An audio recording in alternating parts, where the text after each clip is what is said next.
Chapter 103. Fried mushrooms and gutter oil. Ming Yao's eyes lit up at the sight of Lin Yi walking out of the fitting room. Her impression of Lin Yi had changed quite a while ago, and Lin Yi looked a lot more handsome in his school uniform than when he was a laborer. However, Lin Yi looked even more handsome in his casual clothes. She hadn't expected this guy to be this handsome. No wonder he was so popular with girls. Even Lingshan was trying to get close to him. She shouldn't have asked him to buy it if she'd known. Meng Yao thought, a little conflicted. Wow. Yao Yao, look at how handsome Shield Bro is. He's more than enough to be your Shield Bro. I guarantee it. Yushu was quite surprised at Lin Yi's change as well. It seemed that clothes made the man, and bark made the tree. How about it? Lin Yi picked out 2 casual outfits. He didn't think it'd look right for him to follow the 2 misses in a suit. He'd look like a hired thug if he were to wear one. So ugly. Meng Yao said with a yawn as she looked at Lin Yi with sleepy eyes. Haha. Lin Yi smiled as he looked at Yushu. What do you think? Yushu looked at Meng Yao, a little troubled. She felt a little guilty all of a sudden. I guess. Alright then. Lin Yi said as he took out the card Faubert gave him. I'll do it. I told you I'd buy it for you. Meng Yao said, getting up from her chair and going to the counter. Lin Yi shrugged. There was no need to fight Meng Yao if she insisted. This wasn't the time to be a gentleman after all. The money in his card was from Pengzhan, and the money in Meng Yao's card was from Pengzhan. The two were essentially the same, and it didn't matter whose card he swiped. We're done. Is there anything else you want? Meng Yao asked Lin Yi after swiping her card. I'd like to get a laptop, Lin Yi said after some thought. Oh, a laptop. Shoo, I thought you didn't have a laptop in your house anymore? Why don't you get Lin Yi to use it? Meng Yao was a little tired. There weren't any laptops in the mall, and they'd have to walk quite a distance to get one. Sure. Yushu didn't really care. Computers were the type of thing that got replaced pretty quickly anyway. She was staying at Meng Yao's house for the time being, and she'd probably get a new one when she moved back home.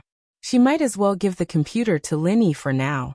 Lin Yi didn't have any objections since both Meng Yao and Yushu said so. The 3 left the mall together, and Lin Yi looked at the long line of cars in front of the parking lot. Meng Yao wasn't a bad person. She wasn't afraid of getting a ticket, but with her status, all she had to do was call Faubert in advance. Even if the manager of the mall didn't want to park, he'd have to give her a parking spot. Meng Yao looked at the parking lot and gave the keys to Lin Yi. You're in charge of getting the car here.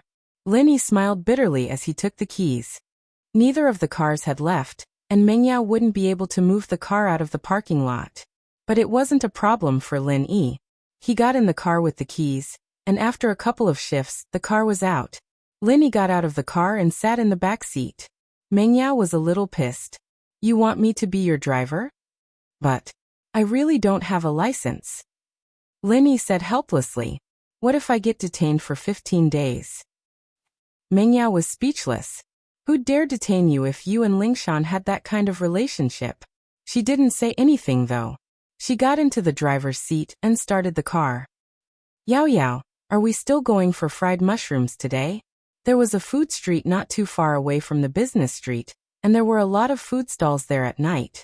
The 2 of them had gone there the last time they went shopping, and Yushu couldn't help but drool at a fried mushroom stall every time she thought about it. Meng Yao was just about to say sure, when she remembered Lin Yi in the back seat. She turned around. Hey, are you coming or not? I'll leave you at home if you're not.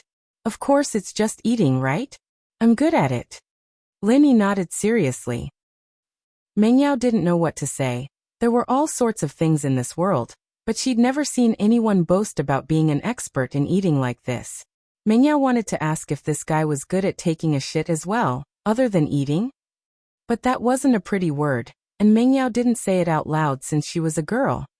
Ha, Shield Bro, we're really kindred spirits. I'm good at it too, Yushu said excitedly, as if it was fate. Meng Yao didn't know what to say. How embarrassing. It was too embarrassing. I like fried mushrooms. What about you? Yushu didn't see the look on Meng Yao's face as she chatted excitedly with Lin Yi. I like fried chicken, Lin Yi said. Ahem. Meng Yao couldn't take it anymore. Haven't you guys heard of gutter oil? Yeah, Yao Yao, But what does gutter oil have to do with fried mushrooms? Yushu asked, dumbfounded. Mingyao floored the gas pedal, and the S5 shot out. This was the only way she could vent her frustration. She was completely defeated. Lin Yi was a little puzzled. Yushu didn't seem like such an idiot, did she? Why didn't she know the connection between gutter oil and fried mushrooms? But Lin Yi understood that the girl was doing it on purpose when he saw that faint smile on her lips. There wasn't a parking spot on the street, and there were quite a few cars parked there as well. Mingyao frowned. Finding a parking spot was the most annoying thing to her every time she went out. The number of private cars in Songshan had been increasing at an alarming rate for the past 2 years, and what depressed Mingyao the most was the sudden increase in the number of private cars after she got her license. Stop. Mingyao said to Lin Yi after getting out of the car. I'll go eat with Shu, you buy whatever you want, don't worry about us. Chapter 104. Meeting Tang Yun again. Lin Yi leaned against the Audi S5 as he got out of the car, enjoying the bustling scene of the food street. How long has it been since I've enjoyed a life like this? Lin Yi sighed at the comfort he had right now. In the past, there was only work and work. Even when he passed by a food street like this, it was mainly to fill his stomach. How could he have the leisure to enjoy the scenery? Phew. The air here was mixed with the smell of cooking oil from the food stalls, as well as the smell of rotten vegetables. It wasn't as fresh as the air in the mountains, but the smell of the market made Lin Yi yearn for it. When would the day come when he could also be like these ordinary people, shopping and eating snacks? How comfortable would his life be? Lin Yi stretched and opened his eyes. Ugh. Lin Yi realized, to his surprise, that there was a mother and daughter walking in his direction. They were pushing a tricycle with a barbecue rack and some chairs and tables on it. Who else could it be if not Tang Yun and her mother? Tang Yun obviously saw Lin Yi as well, but a trace of disdain flashed in her eyes. She turned her head away, not looking at him. Tang Yun's mother, on the other hand, didn't see Lin Yi as she continued talking to Tang Yun. It was only then that Lin Yi realized that his posture was a little suggestive. He was leaning against the Audi S5, facing Tang Yun's direction. The luxurious sports car, the elegant yet lazy posture. It really did look like one of those rich young masters trying to act cool in front of a poor girl. But Lin Yi was innocent. Lin Yi really didn't have the intention to show off in front of Tang Yun. He was just sighing about life by the side of the car, and coincidentally, Tang Yun saw him. Lin Yi rubbed his chin awkwardly as he left the car. Tang Yun and her mother had pushed the barbecue cart over. Lin Yi thought that he should at least greet her since he saw her, right? Hello, Auntie. Lin Yi scratched his head, a little embarrassed as he greeted Mrs. Tang. She was an elder, after all, and he couldn't just turn around and leave now that he'd seen her. Ah, you're... Mrs. Tang paused as she looked at Lin Yi. He was wearing the casual clothes he'd just bought, and he was standing next to the sports car. Mrs. Tang didn't recognize him right away. It's me, Lin Yi. I ate at your barbecue stall with my classmates yesterday. Lin Yi explained. Oh, it's you. I remember now. Mrs. Tang looked at Lin Yi, a little surprised. She knew that Lin Yi was strong in school yesterday, one of the big four. Even Zhou Ruoming was afraid of him, but it wasn't until today that she realized that Lin Yi's family wasn't normal. She didn't know how much the car was worth, but it didn't look cheap. Plus, Lin Yi was dressed casually today, much more handsome than yesterday. Mrs. Tang had a good impression of him. Why didn't you greet your classmate? Tang Yun felt wronged by her mother's words. She raised her head and looked at Lin Yi. Why was this person so thick-skinned? She didn't know where he found out that she and her mother were going to have a stall at the food street on the weekend, but he came here early to wait for her. What are you doing here? I'm here to eat. Lin Yi smiled bitterly as he looked at Tang Yun. How can you talk to your classmate like that? Mrs. Tang wasn't happy with her daughter's attitude. Not only did Lin Yi help Tang Yun out yesterday, he even helped her recoup her losses. From now on, she would be able to set up a stall near the school, and it seemed like she wouldn't be bullied by the students anymore. Mrs. Tang was very grateful towards Lin Yi, but seeing that her daughter wasn't getting along with Lin Yi made her a little angry. He's here to eat. What else could he be doing? Tang Yun felt wronged by her mother's scolding. She glared at Lin Yi and stubbornly turned around, ignoring Lin Yi. This child. Mr. Lin, please don't take it to heart. Mrs. Tang explained to Lin Yi, embarrassed. Now that Lin Yi's identity had changed, Mrs. Tang's way of addressing Lin Yi had also changed. It's okay, Auntie, just call me Lin Yi. Lin Yi sweated. He didn't think that Tang Yin would have such a personality. He hoped that she could maintain her personality. It wasn't easy for a girl born in a family like this to maintain a little bit of pride and self-esteem. This made Lin Yi have a good impression of Tang Yin. Mrs. Tang was clearly helpless towards her daughter. After saying a few words to Lin Yi, she pushed the cart with Tang Yin into the food street. Lin Yi shook his head and followed from afar. He didn't get too close in case Tang Yin accused him of following her. Lin Yi bought 2 skewers of fried chicken and stuffed them into his mouth. This was an authentic street food that Lin Yi rarely had the chance to eat. He'd already forgotten how long it had been since he'd last eaten fried chicken. Lin Yi watched as Mrs. Tang and Mrs. Tang set up a stall and started a fire. He didn't want to go over to them. Mrs. Tang's barbecue skills were pretty good, but Lin Yi didn't want to get glared at by Tang Yin. While they weren't paying attention, Lin Yi quickly made his way over and saw Meng Yao and Yushu at the end of the street. The two were sitting in front of a Shangxi liangpi stall, eating a bowl of liangpi together. The bowl was red, evidently a lot of chili had been put into it. Meng Yao took 2 bites, sticking her tongue out and fanning herself with her hand. It looked like she couldn't handle the spiciness. Yushu, on the other hand, was eating and drinking at the same time. Lin Yi calmed down after seeing that they were fine. He didn't want them to be embarrassed to eat again. They didn't know anyone here, so they were quite relaxed. Their table manners were a lot more aggressive than when they were at home. "Boss, give me a bowl of wonton noodles," Lin Yi called out as he sat in front of a Zhangji wonton noodle stall not too far away. "Sure, bro." The boss responded with a smile when he saw a customer, and went to make the wonton for Lin Yi. Lin Yi felt that none of the other street food could fill him up as much as this wonton noodle. After a few random snacks, Lin Yi decided to have a bowl of wonton noodles. Lin Yi's eyes followed Meng Yao and Yushu from the corner of his eyes as he ate the wonton noodles. The two came to a stall selling fried mushrooms. Yushu seemed to want to eat it, but Meng Yao didn't want to. The two argued for a bit, and Meng Yao eventually sat down with Yushu. Chapter 105. The master of haggling. There was a night market in front of the food street. It was a night market, but there were still a lot of stalls set up during the day. It was just as lively as the food street here.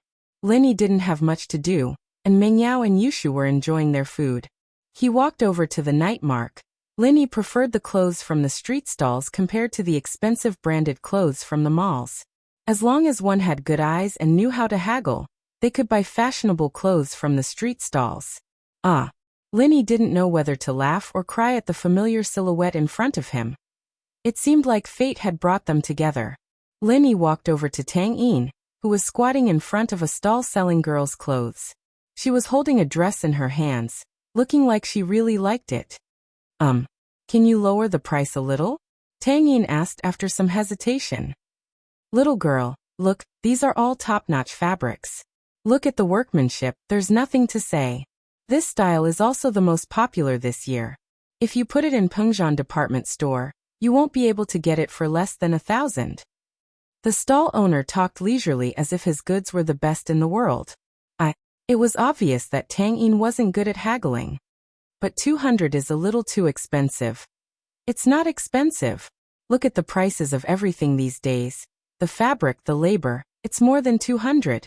200 is the price I used to pay before, and now that the price has gone up, I'll have to raise the price in the future." The stall owner continued praising his goods. I'm from the food street over there. Can you lower it a little? I'll buy it a little cheaper." Tang Yin gritted her teeth as she revealed her identity. "Oh, you're from the food street?" The stall owner looked at Tang Yin. "You're from the food street over there, so you should know better. I'm making a small profit but quick turnover. How much can we earn from selling things in the night market?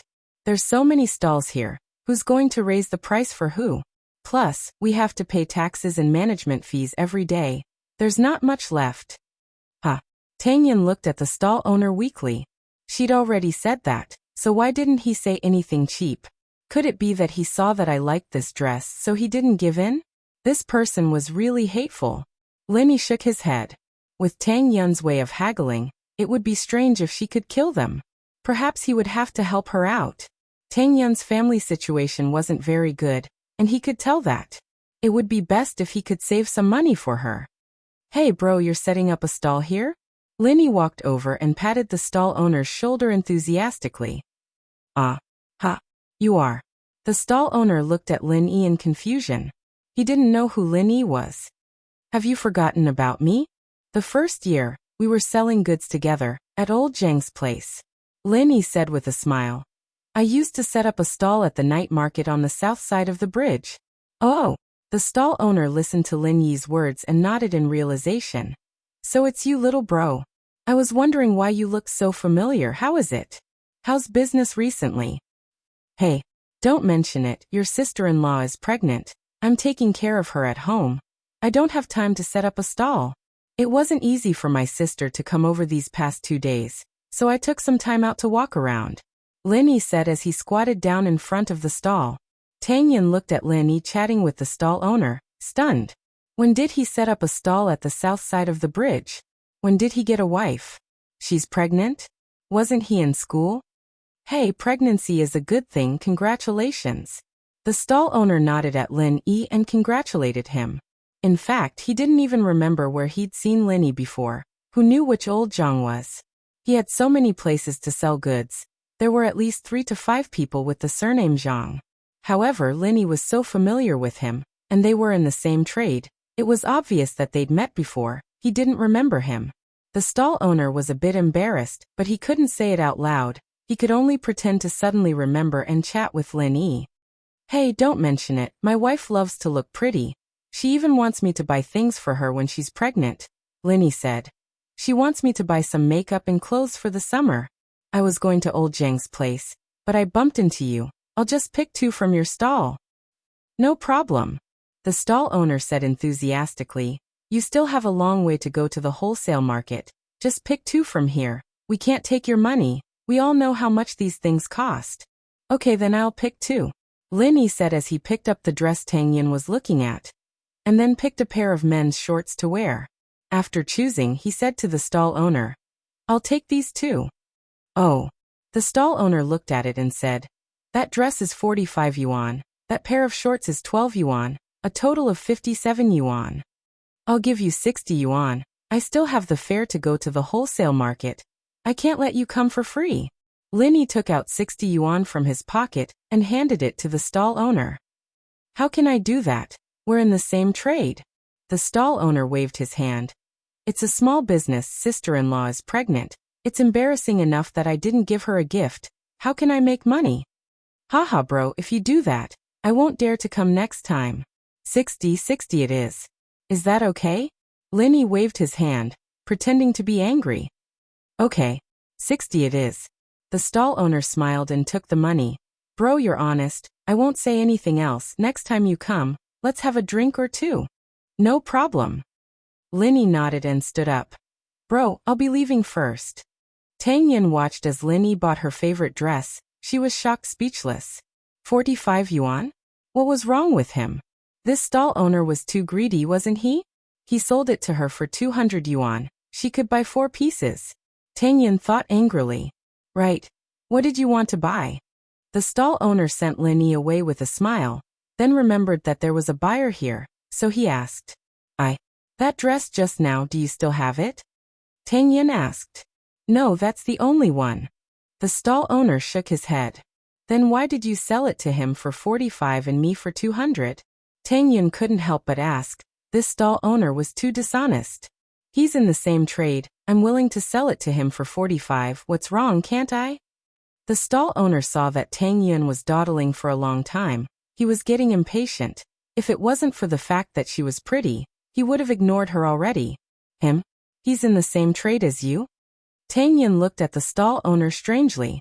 Yes, why? Are you buying it or not? The stall owner frowned, wondering why this little girl was so troublesome. She didn't want to buy anything, yet she kept asking questions here and there. It would be a misunderstanding when his wife came back later.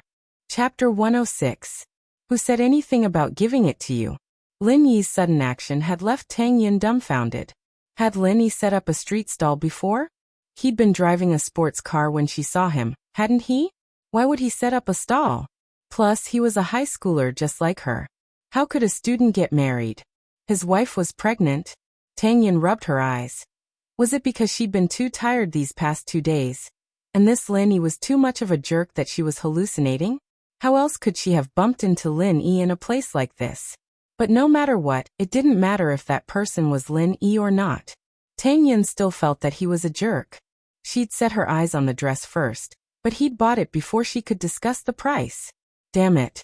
Tang Yin lowered her head and walked towards the food street. She'd finally made up her mind to buy 2 new sets of clothes, but Tang Yin took 2 steps and almost bumped into someone in front of her. She jumped back subconsciously and looked up to see Lin standing in front of her with a smile on his face. You. What are you doing here? Trying to scare me? Here's the dress. Lin handed the dress to Tang Yin. You're not buying it for your wife. Tang Yin frowned, not understanding what Lin was getting at. Haha, it's just a way to haggle. I don't have a wife, I'm just trying to get the price out of him. Lin shrugged. You don't know how to haggle, and I'm afraid that someone's going to rip you off. Oh, Tang Yin finally understood why Lin was talking like that. It was just to haggle. So his intention in buying this dress is to give it to me? Tang Yin grew more and more annoyed at the thought of that possibility. Of course she wouldn't accept the dress Lin had given her. If she'd wanted it, she'd only need to open her mouth and there'd be a lot of boys fighting over it. But she didn't like it. Here, take it. Lin gave the dress to Tang Yin. I don't want your things. You can go back. Tang Yin dodged and said coldly, Who said I'm giving it to you? Give me the money. Lin didn't know whether to laugh or cry. 45. Tang Yin froze. She didn't expect Lin to ask her for money all of a sudden. Didn't he want to please her and buy it for her? Why is he still asking me for money? Was he just toying with him? Tang Yin's heart ached at the thought. She wanted to leave and ignore Lin, but she hesitated. This dress was something she really liked. She had the urge to buy it when the guy said that it wasn't a penny cheaper. Tang Yin had the urge to buy it. Although this dress was given to her by Lin, she bought it with her own money. It shouldn't have anything to do with him. Yes, she bought it with her own money. What did it have to do with him? With that thought, she took out her wallet from her pocket. There was only around 200 kuai there, which was her monthly allowance. Tang Yin took out a 50 yuan bill and gave it to Lin. Here. Lin took the money without saying anything. He searched his pocket for a long time and took out 4 1 yuan coins.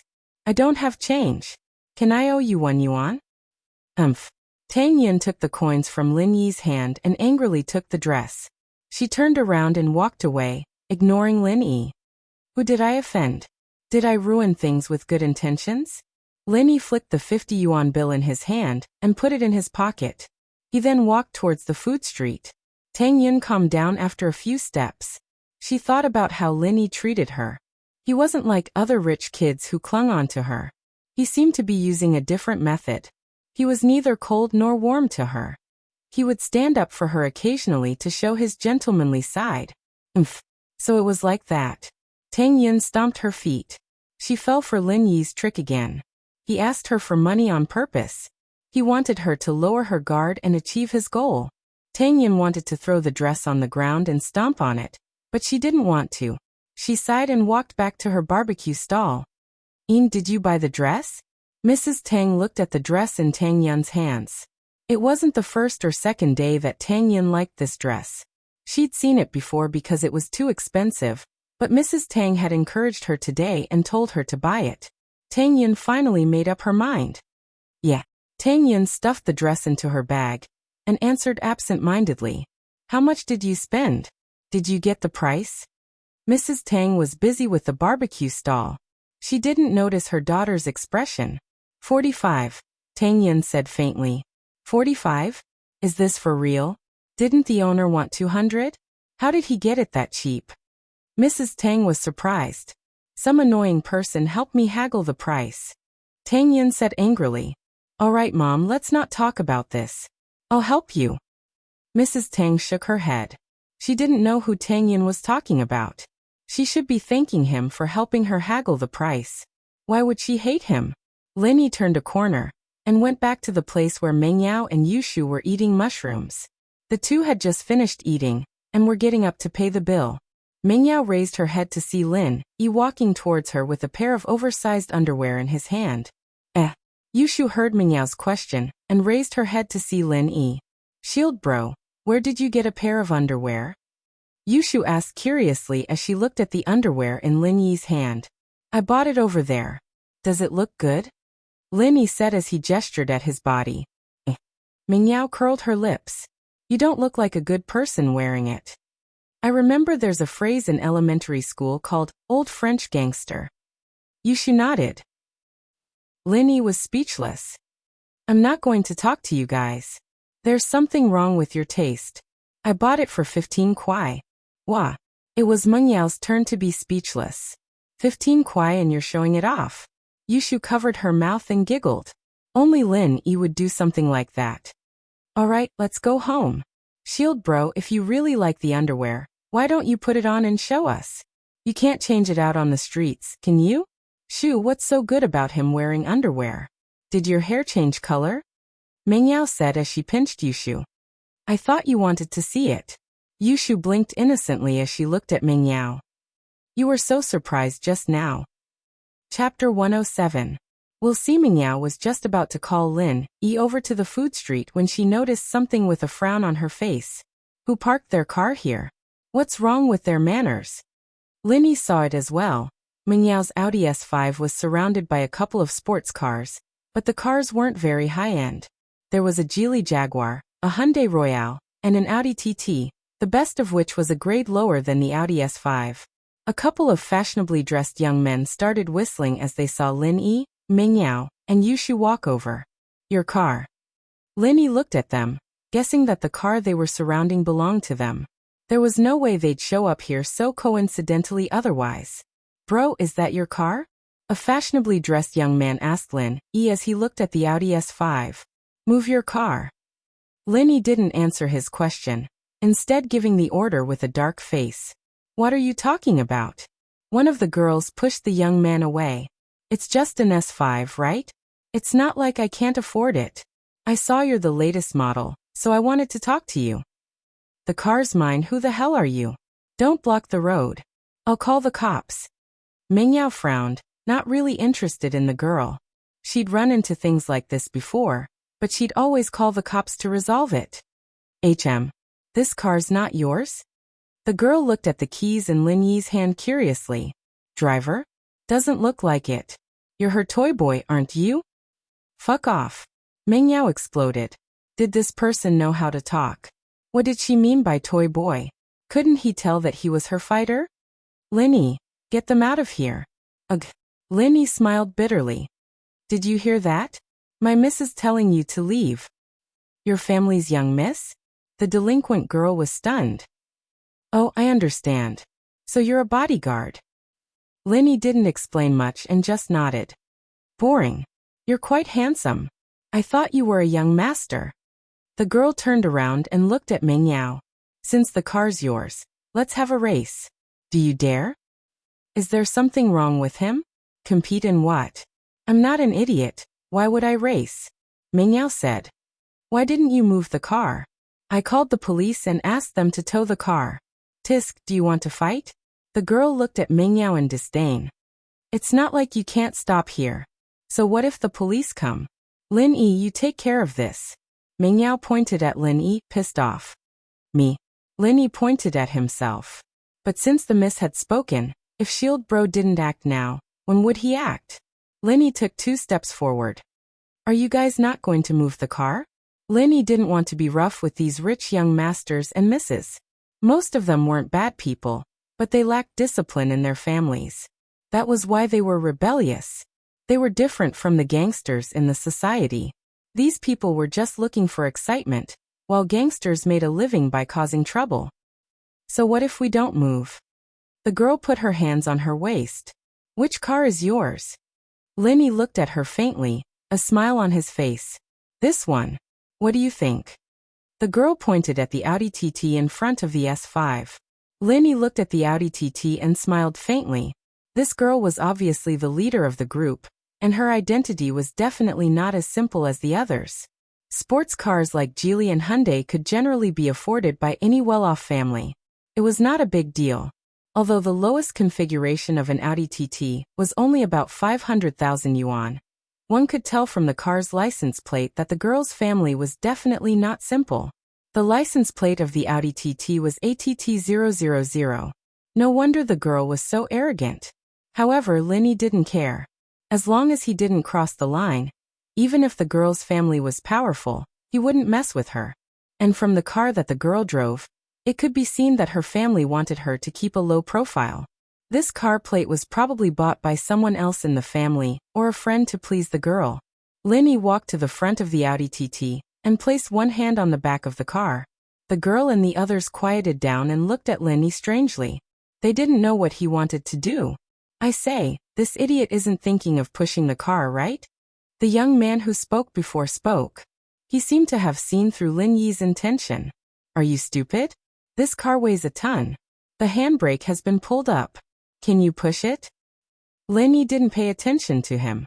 His hand turned into a palm and quickly pushed the back of the Audi TT forward. It looked like a simple palm, but the Audi TT was directly pushed forward. With a chi sound, a row of tire marks was left on the ground. Fuck, are you serious? The young man who had arrogantly called Lin Yi stupid was instantly dumbfounded. You can push it? My car.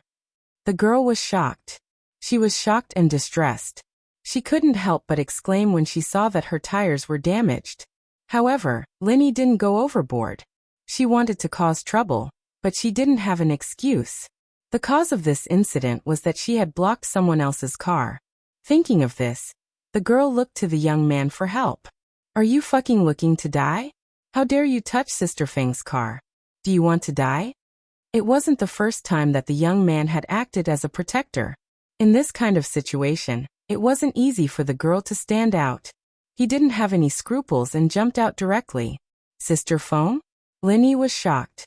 Could it be that he had encountered a legendary figure? He looked carefully at the girl's face. This wasn't Sister Feng, right? Even if she had makeup that looked like a ghost, she still looked different from Sister Feng. It was probably just someone with the same name. Lin Yi ignored him and pulled him to the side. Under everyone's shocked gaze, he pushed the modern lawns who was blocking the S5 to the side. Although it was surprising to see him push the Audi TT from the back of the car, anyone with a bit of strength could do it. However, pushing the car from the side of the car horizontally was much more difficult than before. One could imagine the resistance. The young man wanted to say a few more words, but he saw that Lin Yi had a lot of strength. Moreover, they were in the downtown area. It was fine to cause trouble, but it wasn't good for a group fight. Therefore, he froze after saying the word you. Chapter 108.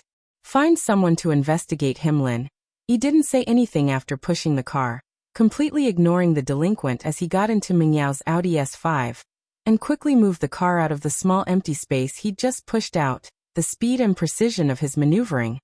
It left everyone speechless. The empty space Lin Yi had pushed out wasn't big, just enough for a car to pass through. In other words, the distance between the cars on the left and right sides was less than 2 centimeters. It was hard for normal people to maneuver at that distance, and the slightest deviation would cause a collision, but Lin Yi had moved the car out without any effort at all. And it was so fast that it didn't seem like he'd even consider the possibility of scraping the cars nearby. A master. This guy was actually a master at driving. Xiao, the delinquent girl from before, felt her heart skip a beat. She'd thought that this guy was just someone with a bit more strength and a bit more handsome. Someone who'd caught the eye of a rich young miss as a bodyguard.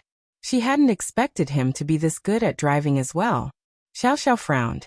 She hadn't hired a personal bodyguard herself, but she knew the market for one. Hiring a bodyguard like Lin Yi, with good looks, incredible strength, and incredible driving skills. Putting aside the fact that it wouldn't be easy to hire him, even if she did hire him, it wouldn't be a small sum of money. Xiao was a little interested in the two young misses behind Lin Yi as well. She memorized the S5's license plate, planning to investigate it when she got back. Lin Yi moved the car out, and didn't even look at Xiao and the others. He got out of the car and sat in the back seat. Meng Yao only now realized that Lin Yi wasn't that hateful after all. At least he'd gotten her some face today. In the past, Meng Yao would have had no choice but to call the police, but Lin Yi pushed the car to the side in no time at all, moving it out of the way. He looked at Xiao Xiao, pleased with himself, and under Xiao Xiao's murderous glare, got in the car, stepped on the gas and drove off. Xiao Xiao was really pissed. She didn't have any bad intentions.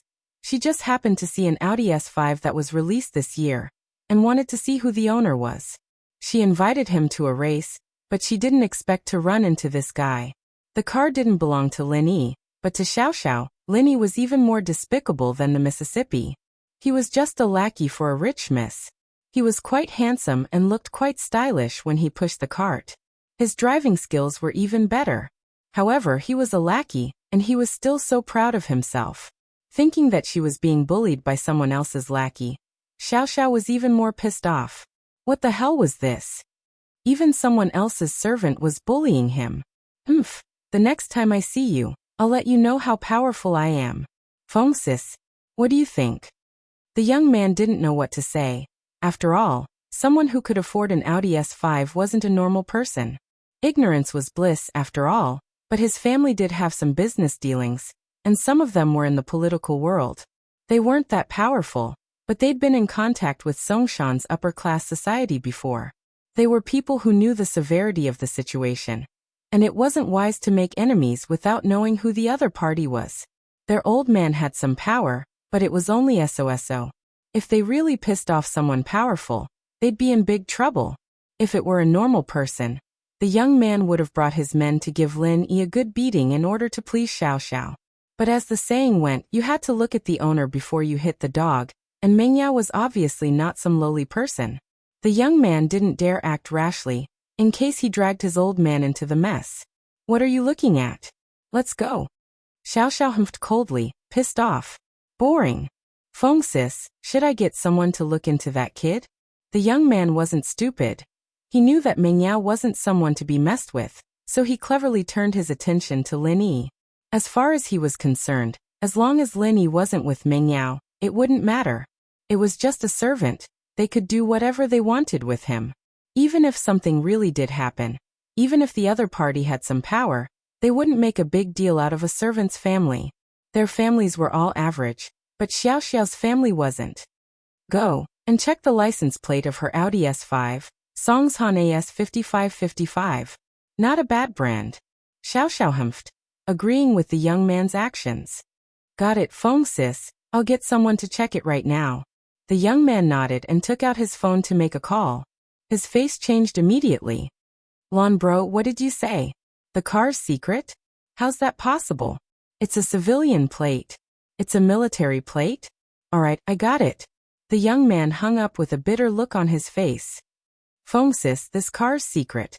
Xiao Xiao, of course, had heard the conversation, and her expression wasn't any better than it was now. It was possible that the car was secret, after all. Her father's car was secret, and this was very common among government officials and people with high statuses. Normal people weren't allowed to look into it. But the young man's last sentence made Xiao Xiao frown. A local license plate from the military? That was interesting. A military plate wasn't something that just anyone with a bit of power could get their hands on.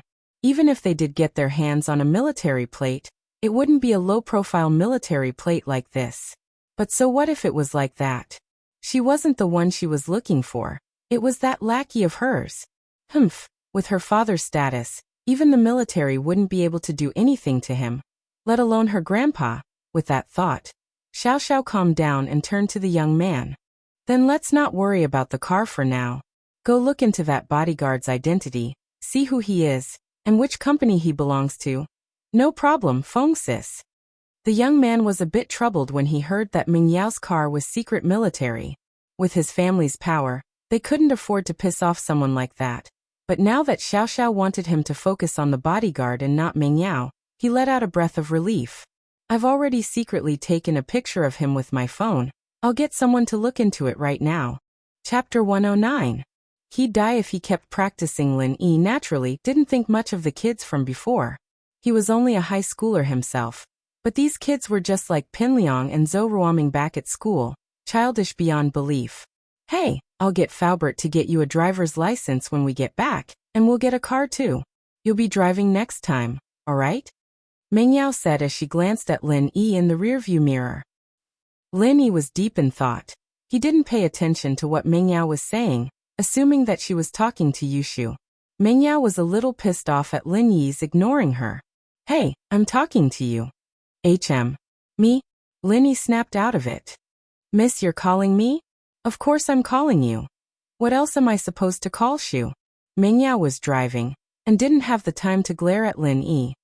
Oh, I'd be more than happy to say yes if you called me uncle, Lin Yi said with a smirk. Meng Yao blinked, realizing what Lin Yi was getting at. She slammed on the brakes in frustration. Yushu didn't react in time, and almost crashed into the windshield. Yao, what are you doing? Ugh. I'm sorry. Meng Yao gritted her teeth at the sight of Lin Yi and scathed. She'd wanted to stop the car and shake Lin Yi a little, but Yushu was the one who'd almost gotten hurt. Lin Yi. Meng Yao was a little pissed as she turned to glare at Lin Yi. Did you hear what I said to you just now? What did you say? Lin Yi didn't hear what Meng Yao was talking about, thinking that she was talking to Yushu. He didn't pay much attention. It's nothing. Meng Yao didn't want to waste any more time with Lin Yi. She thought, my dad hired you anyway. You'll drive if I tell you to. I don't need to discuss anything with you. Oh. Lin Yi didn't think much of it, thinking that Meng Yao was throwing a tantrum. Meng Yao pulled Yushu upstairs with a huff when they got back to the villa. Meng Yao thought that Lin Yi was a bastard, that follower of her daddy's, and yet he was acting like that. Lin Yi naturally didn't take it seriously. She was a young lady, so it was normal for her to have a temper.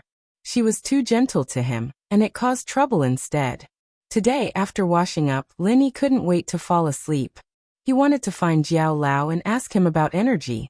It was the first time that Lin Yi knew that energy could save people. He had thought that the energy in his body would only be effective for him, but he didn't expect that it could also help others. You're here? Jiao Lao was the same as yesterday, standing quietly in the Jade's virtual space. Jiao Lao. Lin Yi was a little excited when he saw Jiao Lao. Jiao Lao, what's with the energy in my body? How can it help others? Everything in this world needs energy to survive, but the way they absorb it is different. For example, humans and animals absorb energy from food, while plants absorb water and nutrients from the soil. You, on the other hand, can absorb energy from nature. Jiao Yazi explained. The energy you absorb is a little more complicated than the energy your body transforms, but it's similar in nature. This energy is effective for you, so it's naturally effective for others as well. It's just that you can convert it, but others can't. They can only use you as a carrier to absorb the energy you convert. So you're saying that the energy in my body can be transferred to others at any time? Lin Yi was a little excited when he heard this. If that was the case, others didn't need to cultivate, and could also absorb the energy in his body to achieve the same goal. That's naturally impossible. Jiao Lao's words poured cold water over Lin Yi's head. At least after I studied the first level of the art of dragon mastery, I realized that it's impossible. I don't know whether the next few levels are possible, because I haven't seen the specific cultivation method, so I can't say for sure. Then what happened today? Lin Yi was instantly disappointed when he heard Jiao Lao's words. I've told you about what happened today. The reason why the old man was able to absorb the energy you released to him was because the energy in his body was no longer enough to maintain his normal cardiac power. Under such special circumstances, the energy in your body could only be used by him. Jiao Lao said. Under normal circumstances, the energy in an ordinary person's body is already enough to maintain the work of the entire body's organs. So there's no need for your energy. My explanation may not be very clear, because the cultivation method was left by Martial Uncle, and I only know a little about it. Although Jiao Lao's explanation was a little complicated, Lin Yi still understood what Jiao Lao meant. Under normal circumstances, his energy would be ineffective for ordinary people. It would only work in an emergency. In other words, only when some parts of the body have problems will the energy be effective for ordinary people? Lin Yi asked. You can say that, But this effect is only to maintain the work. It's impossible to restore these damaged organs. Jiao Yazi said. This is what I said today. It's not a problem for you to save him, but it's impossible to cure him. I have other ways to cure him. Through acupuncture and decoction of traditional Chinese medicine, he can slowly recuperate.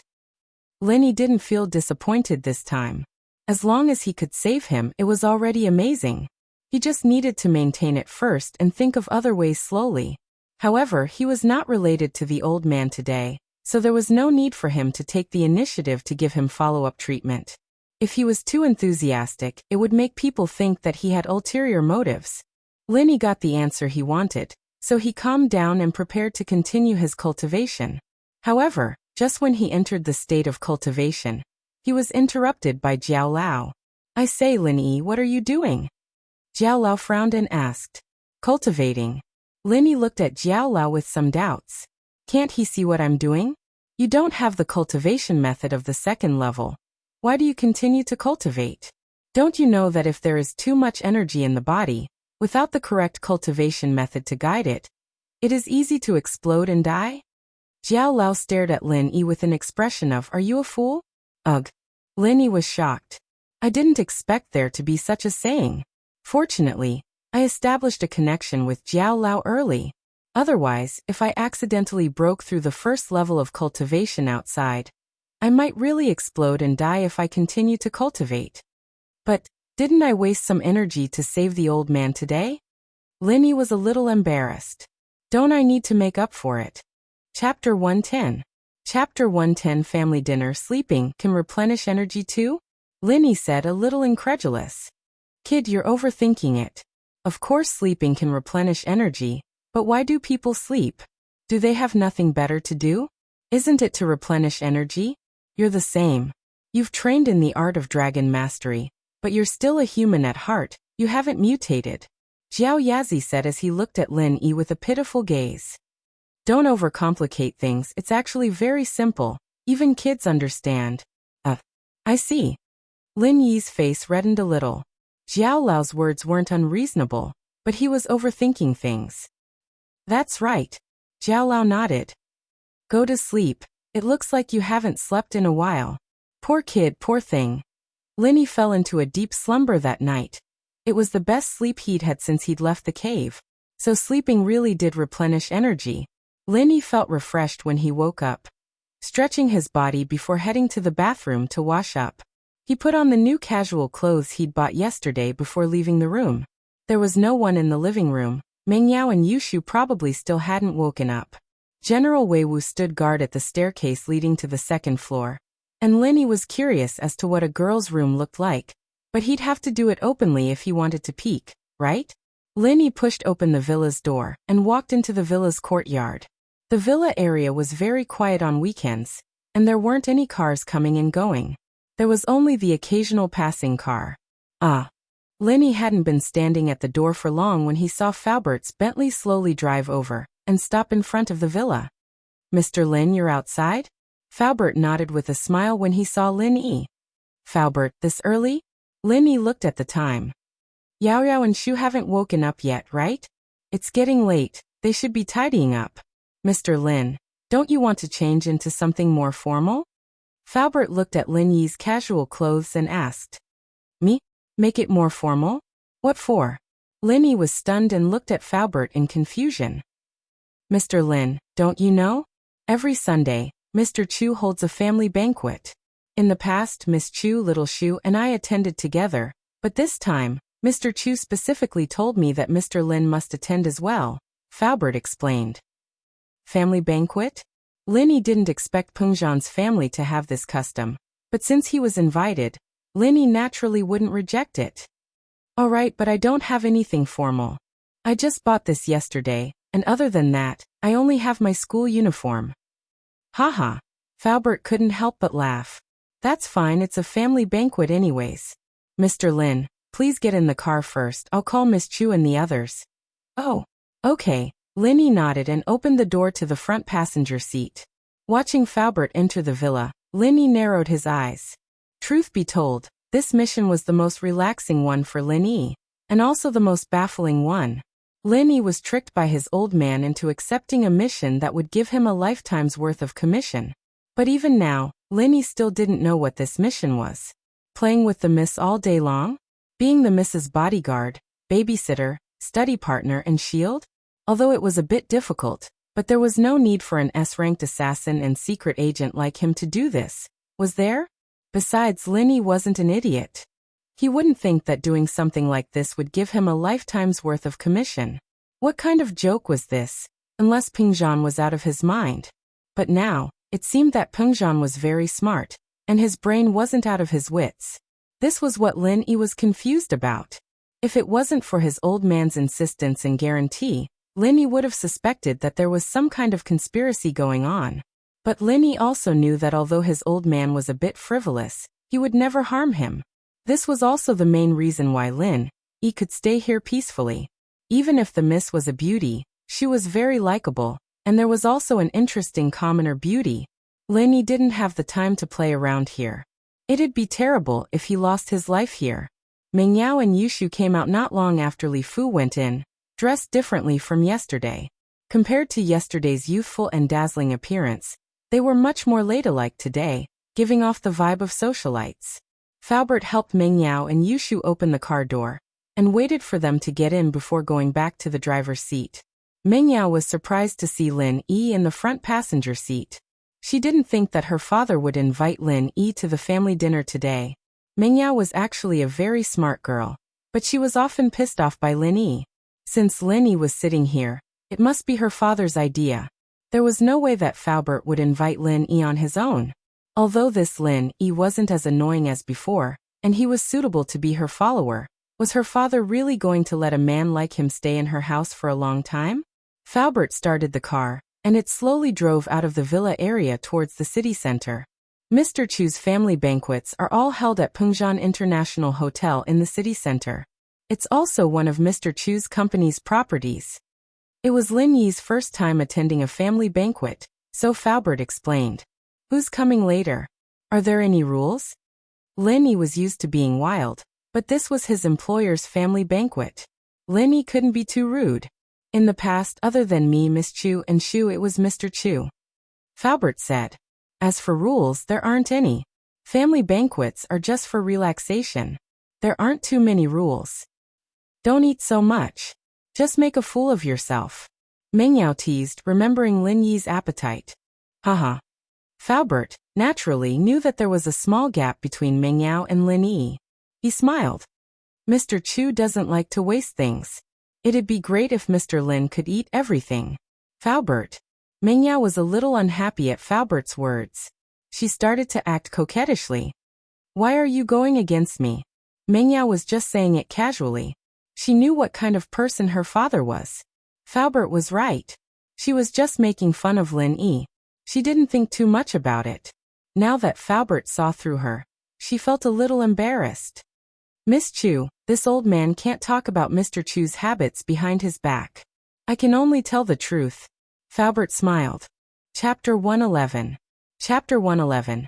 Something feels wrong. Faubert's car drove into Pengzhan Hotel's underground parking lot without any obstructions, and the group went through a special passageway to the top floor of the hotel. The place wasn't open to the public, and there weren't any signs of people coming and going. Faubert brought Lin Yi and the others to a private room and knocked on the door. In actuality, Meng Yao and Yushu had been here many times already, and they couldn't be more familiar with the place. Come in. Pengzhan's voice came from the room. Faubert pushed the door open, but didn't go in. He turned to Meng Yao instead. Miss Chu Shu, Mr. Lin, please come in. Meng Yao and Yushu were evidently used to it by now. Faubert's image of an old butler was deeply ingrained in them. Lin Yi, on the other hand, was a little embarrassed. Faubert, you too. Mr. Lin, you're a guest. Faubert said firmly. Lin Yi had no choice but to enter the room. Lin Yi greeted Pengzhan with a smile. Hello, Uncle Chu. Have a seat. Haha, make yourself at home. It's just a family banquet. Pengzhan said with a smile as he greeted Lin Yi. You'll get used to it later. It's a fixed time every week, unless I'm away on a business trip. Huh. Lin Yi could only smile bitterly in response. What was wrong with him participating in someone else's family banquet? Faubert was Pengzhan's confidant, and Yushu was Mingyao's best friend. House Chen and House Chu were old friends, so it was only natural that she'd be attending the banquets. Even Mingyao, who was at the side, was shocked. What kind of drug did Lin Yi feed her father to make him participate in the family banquets, and even tell him to get used to it? Didn't that mean that Lin Yi would have a part in the family banquets every week? Mingyao had accepted Lin Yi's existence in her heart, but she still couldn't take it lying down. Lin Yi was just too infuriating, acting all lazy and cocky. So many people wanted to be her shield, but they didn't even have the chance to do so. Not only was he acting all sloppy, he was even pissing her off. What Mingyao didn't know was that this competitive mentality of hers would become something she would regret in the future.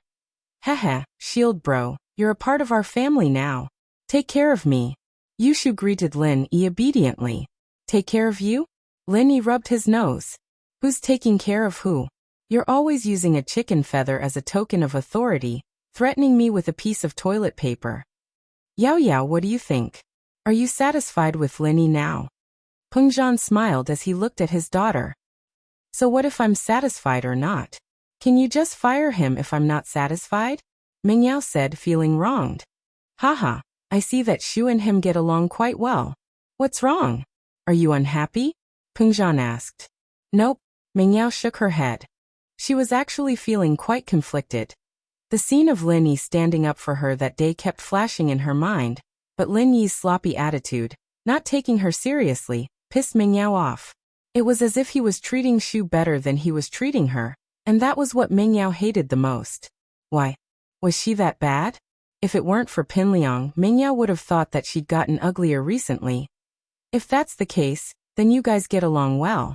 You're all the same age, and I'll be more at ease if you have a companion. Pengzhan nodded in satisfaction at his daughter's words. Mingyao sighed. This was like inviting a wolf into the house.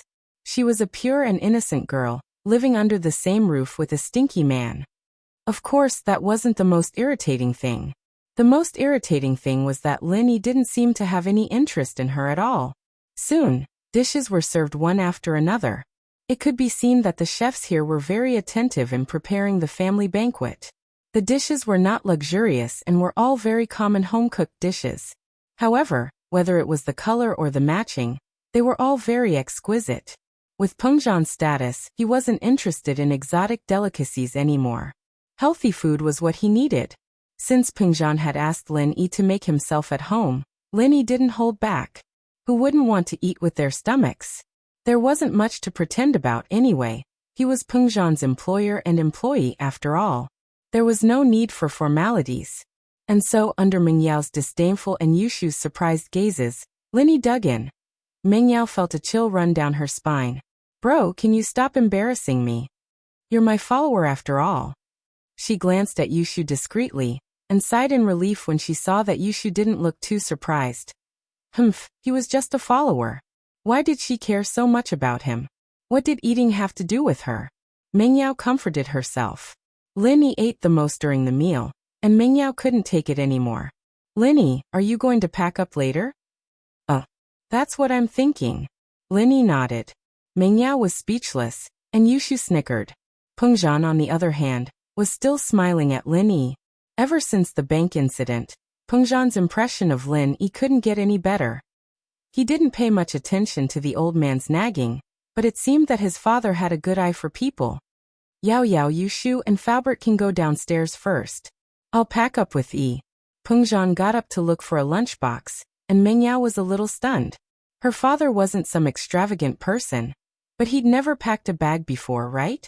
Yushu, on the other hand, looked at Pengzhan thoughtfully, a strange light flashing through her eyes. She returned to normal after a moment, and pulled Mingyao's hand.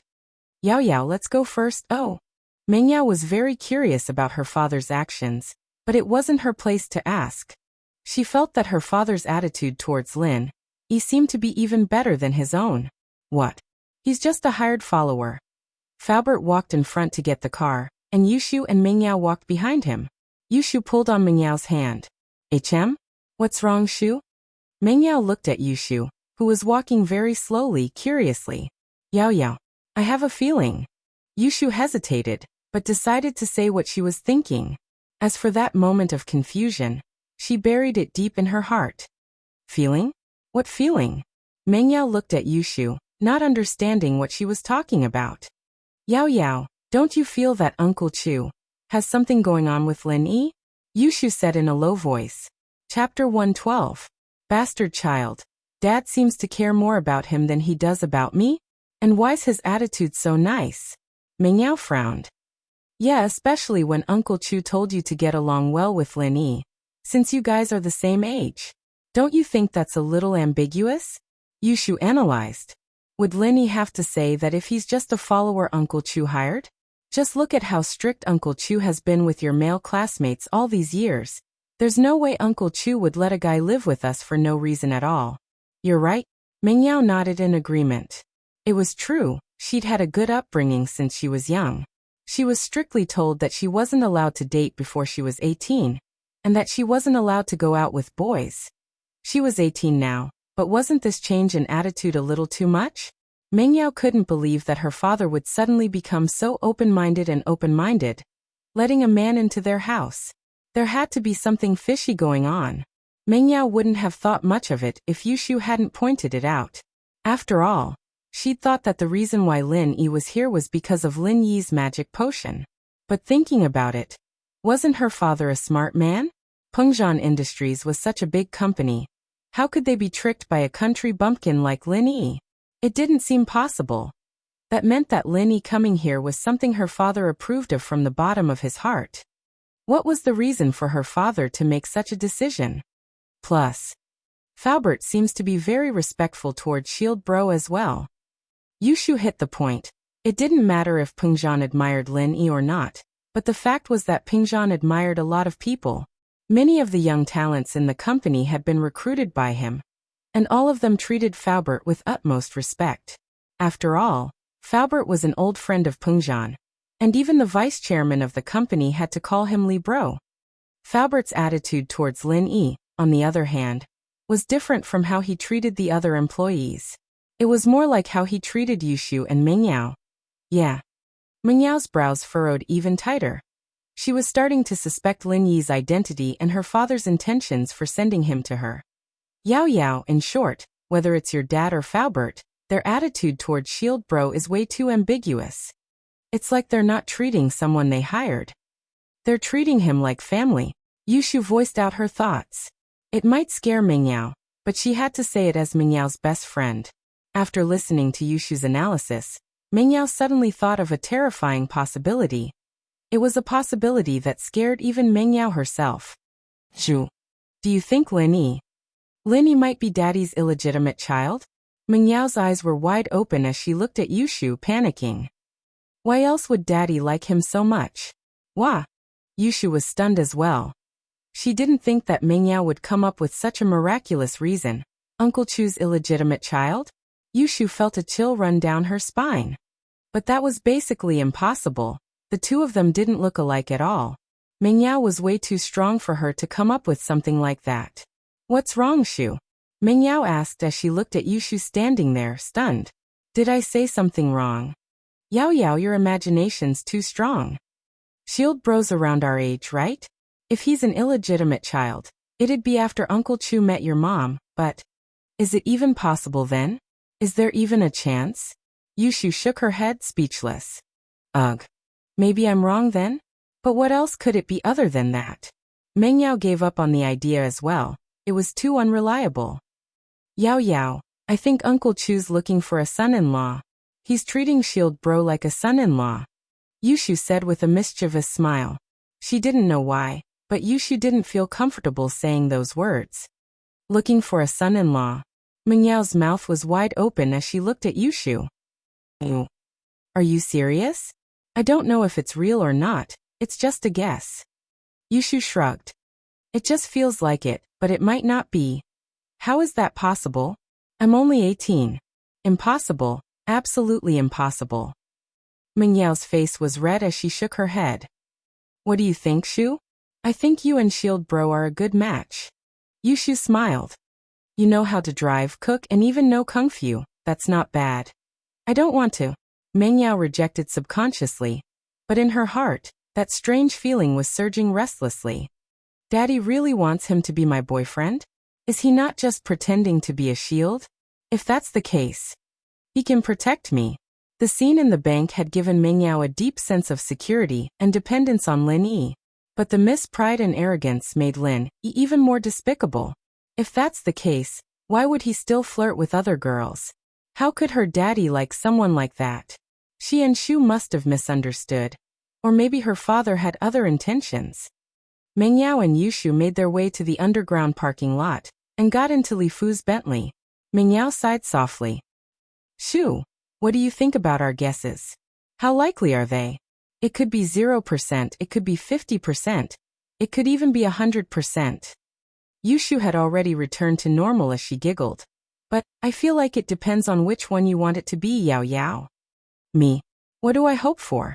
He likes Lingshan, and that pretty girl at the business district yesterday. What does that have to do with me? Mingyao's tone was a little sour, even though she was making fun of Lin Yi. Yushu smiled, sighing inwardly. Could it be that Yao Yao had feelings for him too? Faubert got in after checking the car, and Mingyao and Yushu stopped talking as well. Mingyao's expression flickered between happiness and annoyance, but no one knew what she was thinking. Chapter 113. Killing intent. During this period of time, many things had happened.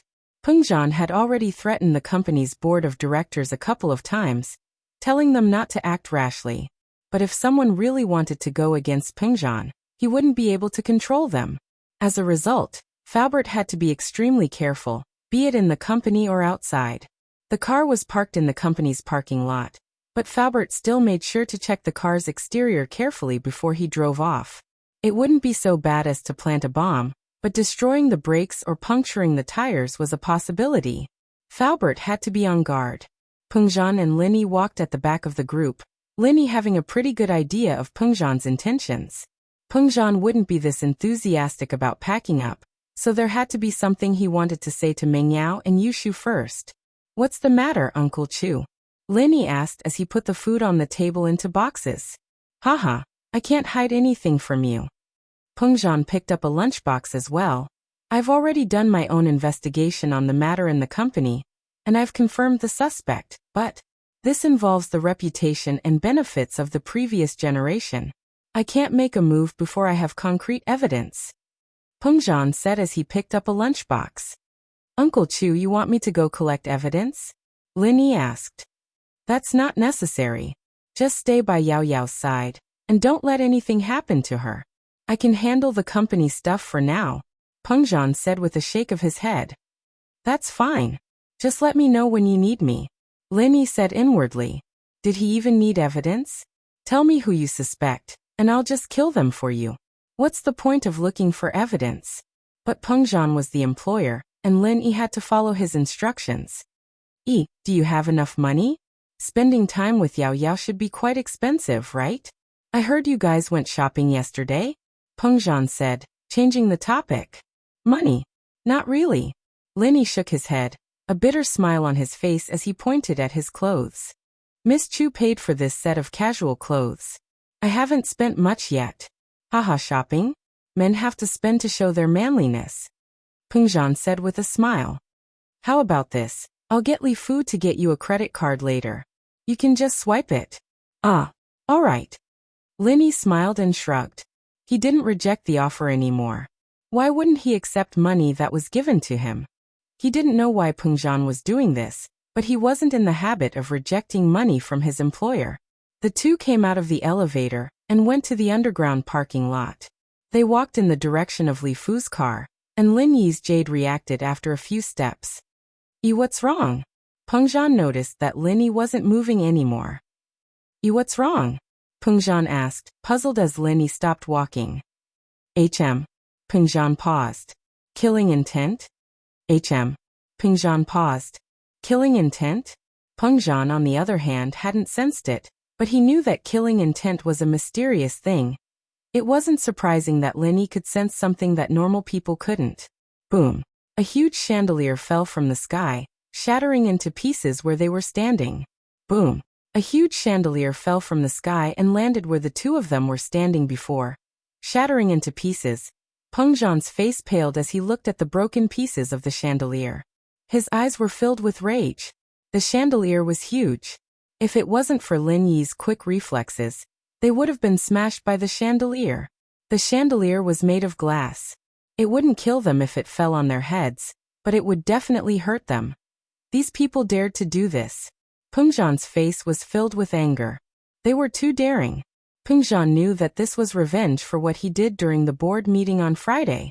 It seemed like these people had reached the point where they could do whatever they wanted. Not only did they dare to kidnap Meng Yao, they even dared to do something like this. Li Fu was in the car, and naturally Meng Yao and Yushu saw it as well. The two stared blankly at the scene, and after a while, Meng Yao and Yushu finally cried out. What happened? It was too scary. Li Fu, on the other hand, was calmer. He was already running over to Peng Zhan. Mr. Chu, are you alright? Call the security guards to check what's going on. Close the underground parking lot and don't let anyone leave. Peng Zhan ordered. It's fine, Lin Yi said as he looked at the cut on the chandelier. He stood up and said, someone used a sharp weapon to cut the cord of the chandelier. Oh. Peng Zhan paused and looked in the direction Lin Yi was pointing. There was indeed a neat cut on the wires of the chandelier. Peng Zhan's face darkened. But how did they calculate the time? The chandelier fell when we passed by? Haha. I'm guessing that the chandelier was turned off when we passed by. The cut cord wasn't enough to keep the chandelier working, so the chandelier fell. Lin Yi said. Of course, it's just a guess. Maybe they have other ways. Peng Zhan wasn't stupid. He knew that Lin Yi's hypothesis was very likely. If that was the case, then there was no need to investigate. Since the enemy had done it so secretively, he wouldn't be able to find anything even if he went to investigate now. The evidence must have been destroyed. Let's go. Peng Zhan took a deep breath and suppressed his anger. He walked to the car with Faubert. You sit in the back with Yao Yao and the others. I'll sit in the front passenger seat. Peng Zhan said to Lin Yi. Okay. Lin Yi nodded. He was about to open the back door when he saw Meng Yao in the back seat. Lin Yi hesitated and turned to Yushu's side. He opened the door and got in. Compared to Meng Yao, Lin Yi and Yushu had a better relationship. The Bentley was spacious, and it wasn't cramped even with 3 people in the back. Chapter 114. Worrying about personal gains and losses. Chapter 114. Worrying about personal gains. Her dad was looking for a son-in-law. And Lin Yi did look quite handsome now. Plus, for a girl who'd grown up in a rich house like hers, it didn't matter if the guy was young or rich anymore. She'd rather find a man who'd focus on her, someone who'd protect her. Evidently, Lin Yi was capable of protecting her. She didn't have anything to do with him right now, and he was just someone her dad hired. If he was willing to stand in front of her when she was in danger, wouldn't he be even more careful and protective of her if he were to become her boyfriend? Meng Yao blushed even redder at the thought. She'd never been in a relationship before, and her heart was starting to stir. She didn't think much of it before, but Yushu's words made her start to think about it. But the worst part about Lin Yi seemed to be that he was a playboy? Or was it because she wasn't attracted to him at all? Why was he and Lingshan together when they'd just met? And why was that tall girl he'd seen yesterday? Could it be? Was it because she was too immature? Meng Yao felt a little sad at the thought. She looked at Yushu beside her. The girl was a lot more voluptuous than she was. No wonder Lin Yi treated her better than he did her. That pervert must have fallen for Shu's bigger boobs, Meng Yao thought hatefully. If this guy was going to sit next to her, she'd have to teach him a lesson. It'd be best if she pretended not to step on him, or push him when Li Fu was braking. She'd let him know the consequences of underestimating her. But Lin Yi didn't open the door for her. He went to Yushu's side, opened the door and got in. Meng Yao's face didn't look too good at all. What the hell was the meaning of this? My dad hired you to be my shield. You should be sitting next to me. What's wrong with you sitting next to Shu? Meng Yao frowned. She wanted to yell, Lin Yi, come sit here. But her dad and Faubert were sitting in front of her. She hesitated but didn't do it in the end. Her face was a little unhappy though. Peng Zhan pulled out his phone and dialed a number, his face dark. Is this Director Chen? I'm Peng Zhan. Hello, Mr. Chu. Chief Chen of the Songshan police station picked up the phone. his tone much better after hearing that it was Pengzhan. Pengzhan wasn't just the biggest entrepreneur in the city, he also held a position in the provincial government, and most importantly, he was friends with the military's House Chen. As a distant relative of the Chens, Chief Chen naturally understood the implications. Bureau Chief Chen, I would like to ask, how is the bank robbery going? Did you catch the suspect who kidnapped my children? Pengzhan was indeed very angry. He didn't even hide his daughter and Yushu's back as he dialed the number. The culprit was simply too arrogant, trying to kidnap his daughter just a few days ago. And now he was doing it again. There's no news yet. Chief Chen said helplessly. The suspect is very cunning, the license plate is fake, and we don't have any valuable leads yet. Alright then, I'll have to trouble Chief Chen to let me know if there's any news. Pengzhan was still very polite to Chief Chen, since he was Yushu's relative. He just didn't know if Yushu would recognize him. Alright, I'll get someone to hurry up. Director Chen hung up the call and called Ling Shan's office. Song. I'm Chen Dafei, come to my office for a bit. Alright. Ling Shan could tell that Chief Chen wasn't in a good mood.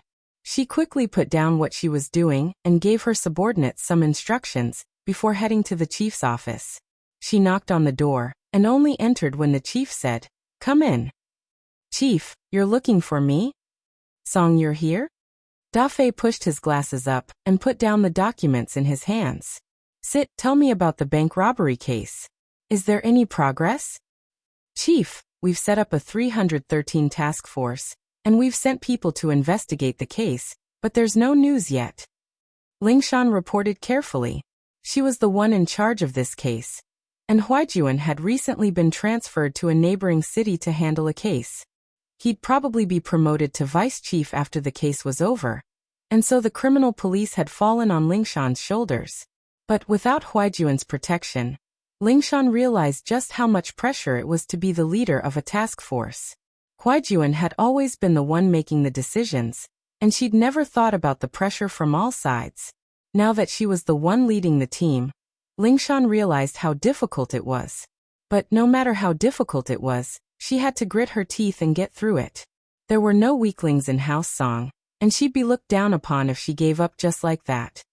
"Hurry up, I don't need to say much about the importance of this case. It involves Pengzhan's daughter, and we have to solve it as soon as possible. We have to arrest the suspect," Chen Dafei said. "Here, give me a time frame. How long do you need to solve this case?" Ling Shan hesitated. Huaijuan had always been the one giving the orders in the director's office, but now she was the one doing it. Ling Shan wasn't confident, but the heavy responsibility was on her shoulders. "Chief, I promise that I'll arrest the suspect in half a month. No, 10 days. Ling Shan saw Chen Dafei's eyebrow twitch when she said half a month, and quickly changed it to 10 days. "Okay, that settles it then. 10 days, I'll wait for your good news." Chen Dafei nodded, satisfied. Ling Shan went back to her office, her brows furrowed as she tried to think of what Huaijuan would have done if he'd been in her shoes. But after a long time, she rubbed her temples helplessly. She didn't have a single clue. Every case was different, and there were different ways to solve it. Ling Shan was in the middle of her dilemma when the phone on her desk rang. She quickly picked it up.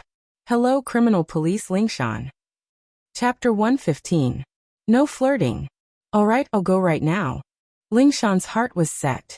Finding the leader of the suspects was supposed to be something to be happy about, but Ling Shan couldn't bring herself to be happy at all, because what they found was not a living person, but a corpse. This meant that there was more to the case than met the eye. This Baldy might have been silenced. If that happened, the case would become even more complicated, and finding the real culprit would be too difficult. But as much as it was a headache, Ling Shan still rushed to the scene with her men. "Yarao sis, what's wrong?" Yushu noticed that Mengyao wasn't in a good mood too. She thought that Mengyao had become more obedient because of Uncle Chu, but Yushu realized that wasn't the case after a while. "It's nothing." Mengyao shook her head. She was a little annoyed at Lin Yi's lustful behavior, but she couldn't be jealous of her best friend, could she? "Oh, I think yesterday's mushrooms are better than today's. What do you think?" Yushu nodded. Mengyao was speechless, but Yushu's words amused her. Shoo, you're just living on the streets. Your husband's gonna have to save a lot of money when you get married. Hee hee, if I get married, won't you get married too? Plus, it's saving money for you. Yushu said with a smile as she looked at Meng Yao. Give me. Meng Yao's face reddened abruptly as she realized what Yushu was talking about. She couldn't help but hit Yushu. That was when we were kids. Why are you still talking about it? Hee hee, we did pinky promise when we were young. Yushu's face reddened as she spoke. She glanced at Lin Yi from the corner of her eyes. Was Uncle Chu really planning to make Lin Yi his son-in-law? I'm not talking to you anymore, Meng Yao said awkwardly as she turned her head away. What Yushu was talking about when they were young was a little secret between the two of them. They'd never told anyone about it, but they'd still joke about it when they grew up. 6 or 7 years ago, when they were in junior high school, the two of them watched a soap opera series. It was about a pair of best friends who had a very good relationship since they were young. In order to be together every day, they married the same man. And so Yushu stupidly said, Yao Yao, if you're getting married, I'll marry you too. That way, we won't be separated. Meng Yao nodded in agreement upon hearing that it was a good thing. And so the two pinched their pinky promise for 100 years. It was only as they grew older that they realized how ridiculous it was, but they still joked about it. Yushu, on the other hand, didn't want to call Meng Yao Big Sis anymore after she grew up. They were classmates after all, and calling Meng Yao Big Sis felt a little childish. Meng Yao, however, used this to threaten Yushu. She'd be the main wife after she got married, and Yushu would be the second wife, so of course she'd have to call her Big Sis. If she didn't, she'd tell everyone about it. Helpless, Yushu could only go back to calling Meng Yao Big Sis. She'd been calling Meng Yao Big Sis for so many years, but it was getting easier as well. She was a few months younger than Meng Yao's birthday anyway, so calling her Big Sis wasn't a big deal. Of course, this was something only Meng Yao and Yushu were involved in. No one else knew about it. Lin Yi was a little confused as he listened to the two girls talking about obscure stuff. He shook his head, not bothering to ask. Lin Yi knew that there'd be no reply even if he did. Lin Yi sat on the side with his eyes closed. It looked like he was resting, but he was actually doing something else. Jiaolao, the Jade's warning earlier you. Lin Yi didn't know if the Jade's warning had anything to do with Jiaolao. Lin Yi hadn't thought to ask about it when they were in the Jade's space. Warning? Jiao Yazi blinked. What warning? I didn't feel anything.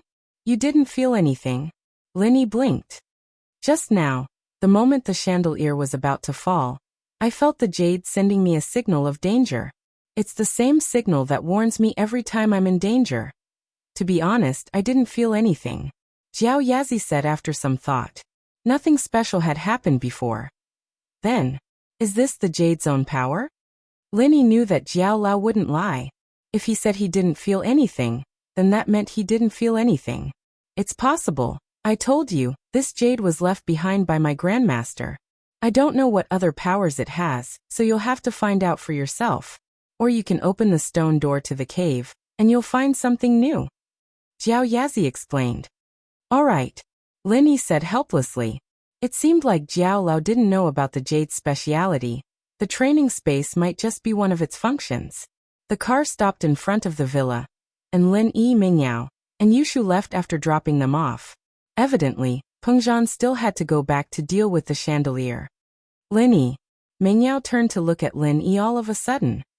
Lin Yi looked at the miss confused. You're not allowed to flirt outside while you're at work. Meng Yao mustered up her courage. She'd been thinking about this on the car the whole time. And now that she'd gotten out of the car, she decided to tell him everything in one go. I didn't. Lin Yi paused. Was the miss unhappy that he was flirting with girls during work? If you do, then change. Meng Yao humphed. Naturally, she didn't want to talk about Lingshan and that tall girl. Oh, okay. Lin Yi nodded. Can I do that when I'm not working? My daddy hired you with a high price to be my shield 24 hours a day.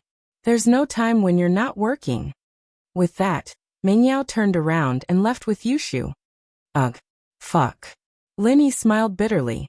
Even the slave masters in the old days wouldn't do that, would they? Do they think I'm a slave? That girl. Yao Yao you. You were so cool when you flipped out. Yushu looked at Mengyao excitedly. He won't know his place if I don't teach him a lesson. Don't think that just because daddy likes him, he can do whatever he wants. Messing around with girls, lying to Pinliang.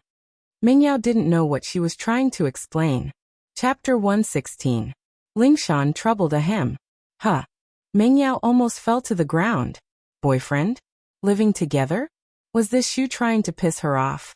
Mengyao, however, had no choice but to change the topic with a straight face. Shu, you're a girl. What the fart, peeing, that's so uncivilized. Don't talk about it anymore. Oh, okay, I'll stop. Yushu nodded. That's good. Mengyao breathed out in relief. Yao Yao, if you're fine with it, I'll tell Liangzi about you and Shield Bro tomorrow. Yushu continued. Mengyao wanted to punch Yushu. Didn't you say you weren't going to talk about it? Ugh. Mengyao understood that Yushu wasn't going to talk about it. She just didn't want to talk about those uncivilized things anymore. She still had to talk about it. Shu, it's not the right time yet. Linny just transferred here, and we've already shown that we're not familiar with him. If we tell him now that wouldn't that be too fake? Everything has to be done step by step. We'll talk about it after a while, and it won't be so sudden anymore. Mengyao said. Oh, I'll listen to you then, Yao Yao. Yushu nodded. I don't really care anyway. You're the main wife. You pick your man. I'm just giving you a reference. Shu. Mengyao wanted to punch the girl to death. Why do you keep bringing that up? You're not an idiot. You're not going to marry me if I do. That's hard to say. Yushu hugged Mengyao. If I don't want to be separated from you, then we'll be together. I really don't know what to say. Mengyao shook her head, speechless. The two walked up the stairs hand in hand, and Mengyao turned to Weiwu. General Weiwu, you did well. Keep guarding us. And don't let that man come up. Woof woof. Weiwu felt wronged. How could he stop him if he wanted to go up? Lingshan was quite troubled. Lu Jian was dead, and all the clues were gone. Only Lu Jian's bald head was more obvious, and the others were much more ordinary than Lu Jian. As for Lu Jian, according to the forensic report, he had died from a single gunshot. The other male corpse was also one of the bank robbers. He had died from a single gunshot as well. Apart from these two corpses, there were no other corpses. In other words, only two of the kidnappers were dead, and the others might still be alive. This was good news. If all of them were dead, it'd be even more of a headache for Lingshan, but only two of them were dead. This meant that there was an internal conflict within the group, or they were killed after the deed was done. Through the internet search, the other male corpse's identity was confirmed. Malu, male, 29 years old, unemployed young man from Electric Ox Village in Songshan's Cargo Rack County. He had a bad reputation in the village, and was considered a loafer. He left the village early last year, and his whereabouts were unknown. Evidently, Lingshan didn't know Lu Jian until after Malu left Electric Ox Village, so this clue wasn't very meaningful. After some hesitation, Lingshan decided to give Huaijuan a call and ask for advice. She really didn't have a clue what to do. She'd already made the order, and the director wouldn't fire her if she couldn't solve the case in 10 days, but it'd be very embarrassing for her. Not only would she be embarrassed, but her father wouldn't be able to raise his head in front of the other uncles. Young bro, it's me. Lingshan was a little uneasy. After all, calling Huaijuan would make her seem useless. She'd been learning from Huaijuan for so long without any progress, and it was quite embarrassing. In the past, Huaijuan was always the commander, and she was the vanguard. With her experience as a special ops instructor, she'd be able to beat the crap out of the criminals, no matter how cruel they were. As a result, dangerous capture missions were Lingshan's forte, and this was something the police department acknowledged. A female captain wouldn't be able to win over people easily otherwise. What's up, Song? Huaijuan had a meeting at the provincial office in the afternoon, and had nothing to do in the morning. He was planning on going to the doctor for a checkup. He'd had a relapse a couple of days ago, and while it was all because of Lin Yi, his body had been deteriorating day by day, and Huaijuan could still sense it. Captain Yang. There's still no leads on the 313 bank robbery case. 2 suspects are dead, and we don't know if the others are alive or dead. Lingshan said carefully. Huaijuan, naturally, understood Lingshan's predicament. She wasn't a criminal investigator, after all, and hadn't gone through any systematic training. I know that already, so I'll tell you what I think. I think that the chances of them being silenced are higher. There's no way that only 2 people would die in a group, and the rest would be fine. Huaijuan, naturally, understood Lingshan's predicament. Then, what if they were killed by someone else? Only the 2 of them aren't on the same side? Lingshan asked humbly. Is there a need for that? If they were on the same side, why would they bring 2 people who weren't on the same side with them? Isn't that just asking for trouble? Either they're reliable, or they're not. Huaijuan said with a smile. So I think there's a higher chance of internal strife, and it's most likely that they didn't split the loot evenly, so LVJN and Ma Lu were killed by their accomplices. Yeah, that's right. That should be it. Lingshan nodded in agreement. If that's the case, then we'll just have to increase our search efforts. They've got so much money with them, and unless they don't want it anymore, they won't be able to move too quickly. We have people on the main roads, and the chances of them leaving Songshan is very low. Let's search the area around the corpses. We might be able to find something. Huaijuan said. Yeah, got it. Lingshan said, feeling as if she'd been enlightened. Haha, Song, I heard that you're friends with Lin Yi? Huaijuan sighed, but decided to ask anyway. The police department was already talking about Lingshan's heroism, serving her boyfriend in the hospital. Huaijuan didn't really believe that Lin Yi and Lingshan could be together. Lin Yi wasn't the type of person to go around flirting, and Lingshan herself hadn't had any scandals in her time in the police department. Even a man as outstanding as Chen Yutian was rejected. Chapter 117. The Master of Traditional Chinese Medicine. Lingshan blinked, her face darkening immediately. She hadn't expected the captain she admired to be this gossipy. In her impression, Huaijuan was a strict and serious person, and yet he was asking a question like this. It wasn't that Lingshan hadn't heard of the rumors in the police station, but she had no way to explain them. Things like this would only make things worse the more she tried to explain. Anyone with eyes would misunderstand what had happened in the hospital, and so there was nothing she could do about it. She could only let them say whatever they wanted, and hope that things would calm down after a while. She really didn't know how to explain it now that Huaijuan had asked. Captain, I didn't. Haha, the police force doesn't allow people to date, that's your thing. Huaijuan said with a smile, assuming that Lingshan was shy. He didn't say anything else after seeing her hesitation. It wasn't his place to comment on Lin Yi's stuff after all. He'd only gotten worked up for Ning, but Lin Yi was their team's god. He would always be their captain. Captain Yang. Lingshan didn't know what to say. Haha, but you could ask Lin Yi for help. Maybe he'd be able to catch the suspect soon. Huaijuan said, regretting it a little as soon as he finished the sentence. Sorry, Eagle, I sold you out. But thinking about the relationship between Lingshan and Lin Yi, Huaijuan didn't think too much of it. If Lin Yi and Lingshan's relationship had really reached that stage, then there was no way Eagle wouldn't help Lingshan. Him? The suspect? Lingshan paused, but Huaijuan had already hung up. Lingshan gritted her teeth in anger. Lin Yi, you bastard. You've ruined my reputation. Lingshan, however, only thought about it hatefully. She quickly arranged for the police force to do a large-scale search of the crime scene according to Huaijuan's analysis.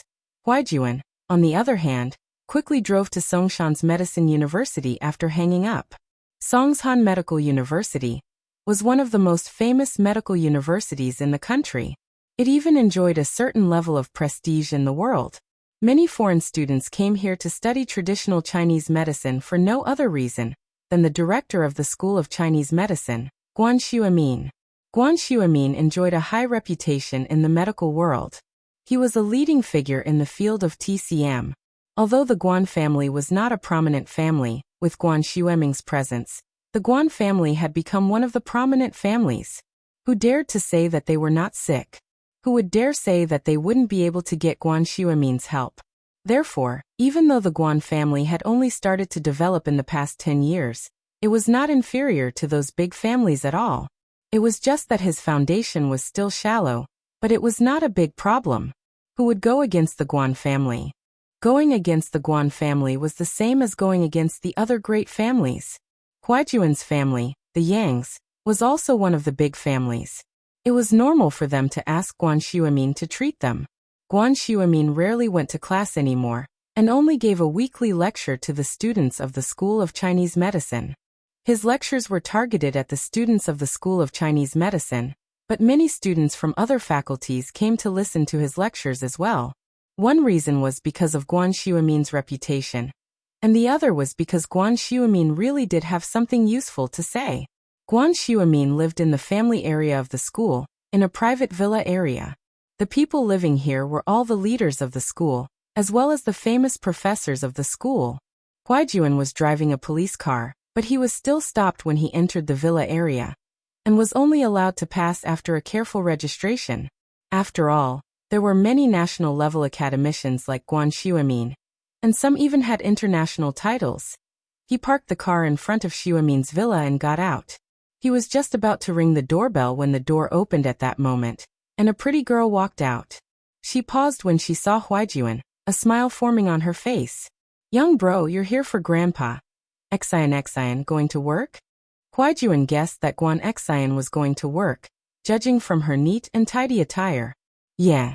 Guan Xian nodded. "I need to leave early, or I'll miss the commuter bus." "You don't have a car?" Huaijuan blinked at Guan Xian's words. Guan Xian was taking a commuter bus? "I just started working, where would I get the money for a car?"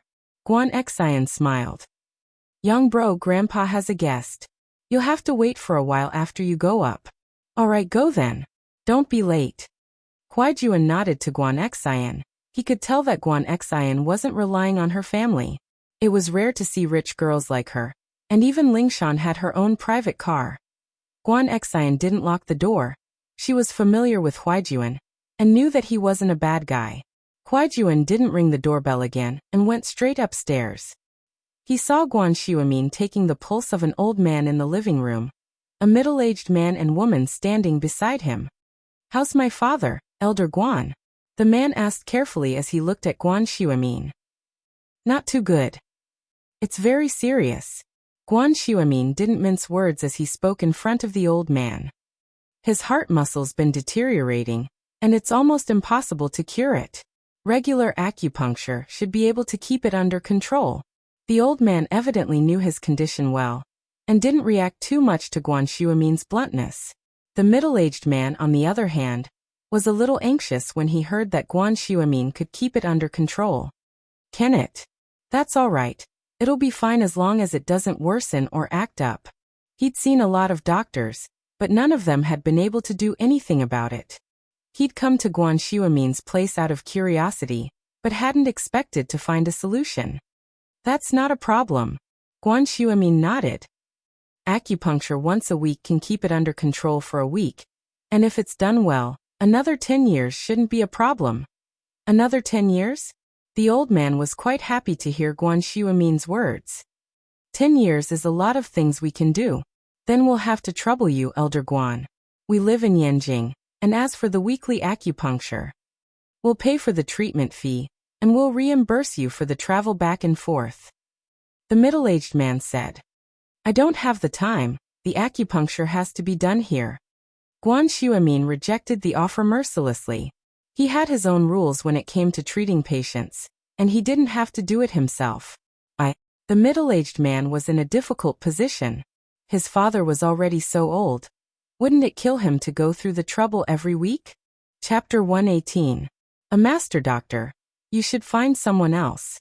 Guan Xuemin didn't even look at the middle-aged woman as he stood up, clearly intending to send them off. The middle-aged man's lungs were about to explode at the sight of his wife throwing a tantrum. It hadn't been easy finding a doctor who could treat his father's illness, but she'd offended him just like that.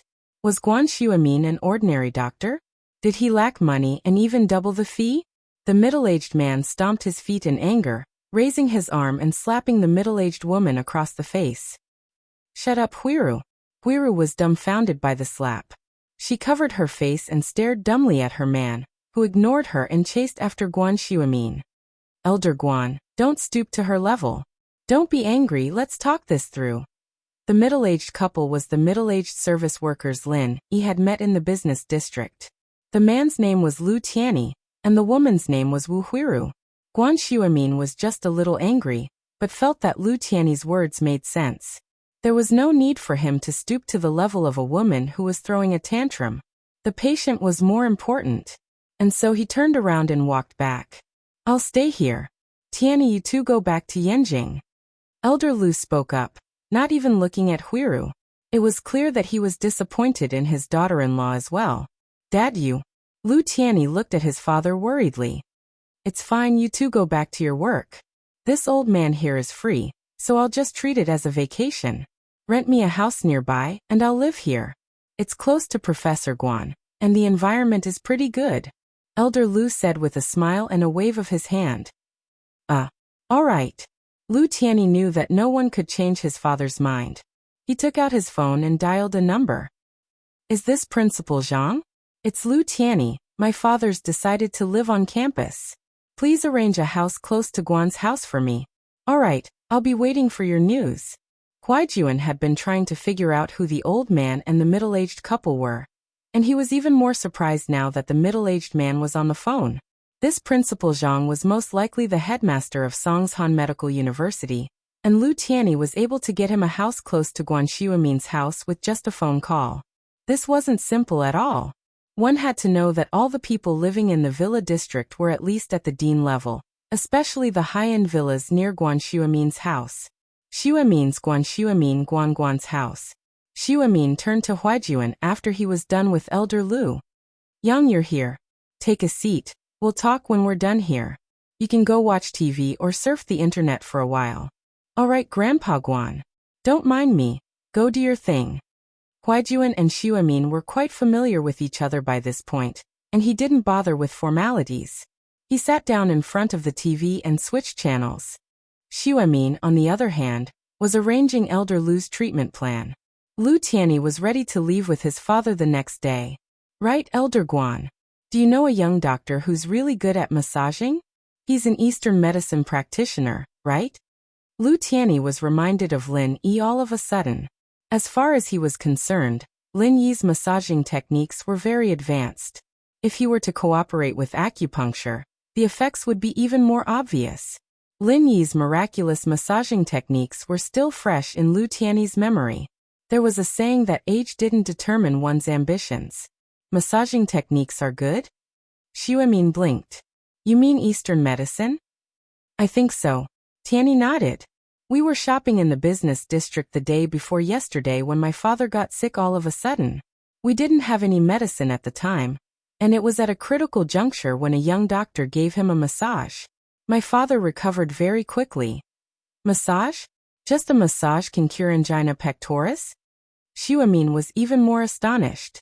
He knew that Eastern medicine was a magical discipline, and that it was a saying that one should never be too old to learn. He might be famous in the country, but Xuemin knew that Eastern medicine was a vast and profound field, and he was still a long way from mastering it. However, he also knew that angina couldn't be cured by a simple massage. It could be controlled with acupuncture. Although the chances weren't very high, there was still hope. Even he himself would use Western medicine for emergency treatment, and after his father returned to normal, he would use acupuncture to control the condition. Yeah, he just massaged my father a couple of times, and he's slowly recovering. Tianyi's heart skipped a beat as he looked at Xuemin's shocked face. He didn't know much about Eastern medicine, but he could tell from Xuemin's expression just how miraculous the doctor's skills were. Even Xuemin couldn't believe it. How is this possible? Xuemin frowned. Massaging has such a magical effect? Didn't he use any other methods? No, I was just beside him, and he just happened to pass by here. If he didn't know the girl who was driving, he probably wouldn't have come to meddle. Speaking up to this point, Lu Tianyi blushed a little and glared at his wife. If it wasn't for the Wu family, he would have divorced his wife a long time ago. It was really too embarrassing. She was an unreasonable shrew, and he didn't know what kind of upbringing she had when she was young. Fortunately, Xuemin didn't care about anything other than massaging. After hearing what Lu Tianyi said, he thought for a while and said, Eastern medicine is broad and profound. I've read in a medical book that in ancient times, people used qigong and massage to treat illnesses, and this effect could be achieved. However, it's been lost in history now. I'm not sure if the person you're talking about knows this method. Oh? If that's the case, then isn't that person very amazing? Lu Tianyi was a little regretful. If he knew that young man had such amazing medical skills, he wouldn't have let him go. Even if he begged, he should have asked if there was any hope of curing his father's illness. It was just that he didn't know at the time, Sai. If what you said is true, then this person's medical skills are probably above mine. But when did such an amazing Eastern medicine doctor come to Songshan? How come I didn't know about it? Xiumin tried hard to recall if there was such a master among the people he knew, but unfortunately, not only was there no one, he hadn't even heard of it. Chapter 119. It's too late, around 20? Xiumin's brows furrowed tightly. So young and already so good at medicine. Could he be from some hidden family of miracle doctors? Xiumin may have been promoted to a very high position, and he was renowned throughout the world for his acupuncture skills. But he knew very well that there were many people in the world who were very good at medicine, but didn't show their faces to the public. He'd met one when he was younger. He'd learned acupuncture from him. He'd barely scratched the surface, but it was enough to make him famous throughout the world. That was why Xiumin was surprised to hear that the person was around 20, but he didn't doubt it.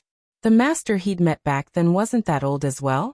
But Xiumin wasn't naive enough to think that the person he'd met back then would still be young after all these years.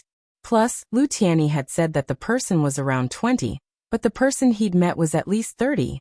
Could it be that he'd practiced some sort of divine art that allowed him to live younger and younger? It didn't seem possible. Professor Guan, I've seen the young man after that, and I can confirm that he's no older than 20. He had a mature aura about him, but judging from his face he couldn't be too old. Elder Lu, who'd been listening on the side, spoke up. If that's the case, then I really don't know who you're talking about. There are a few famous masseurs in Songshan, and even the youngest one is in his 50s. Xiumin didn't finish his sentence, but no matter how bad one's eyes were, it was impossible to mistake an old man in his 50s for a 20-year-old boy. I see. Lu Tianyi was a little disappointed. Then there's nothing I can do. Didn't you guys leave his contact information that day? Lu Tianyi didn't know what to do, but Xiumin was intrigued. How many people in the world could be an expert in traditional Chinese massage with such miraculous effects? As a leading figure in the traditional Chinese medical world, Xiumin really wanted to get to know this masseur. Perhaps if they could have a discussion, he'd be able to benefit a lot from acupuncture. There were many similarities between massage and acupuncture. They were both treated through acupuncture points. We did give him a way to contact us. Tianyi said, a little awkwardly. He didn't think too much about it at the time, but Xiumin's unusual expression made him realize just how powerful that person was.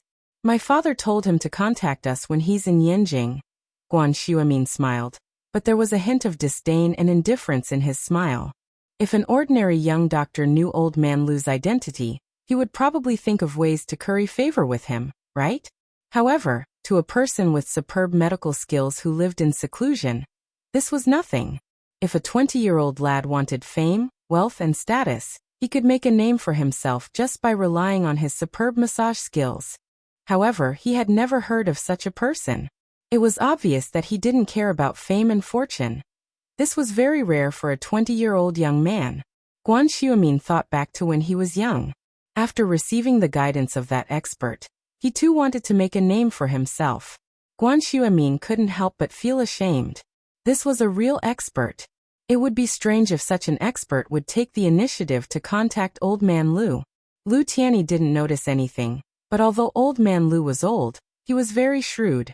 He could read the hidden meaning in Guan Xiumin's faint smile. His heart couldn't help but skip a beat. He was afraid that he had missed a great opportunity to cure his disease. Thinking back to Lin Yi's indifferent expression that day, it seemed like there was something he didn't say. Perhaps he really did have a way. Thinking up to here, old man Lu felt a little regretful. It seemed like he wasn't enthusiastic enough.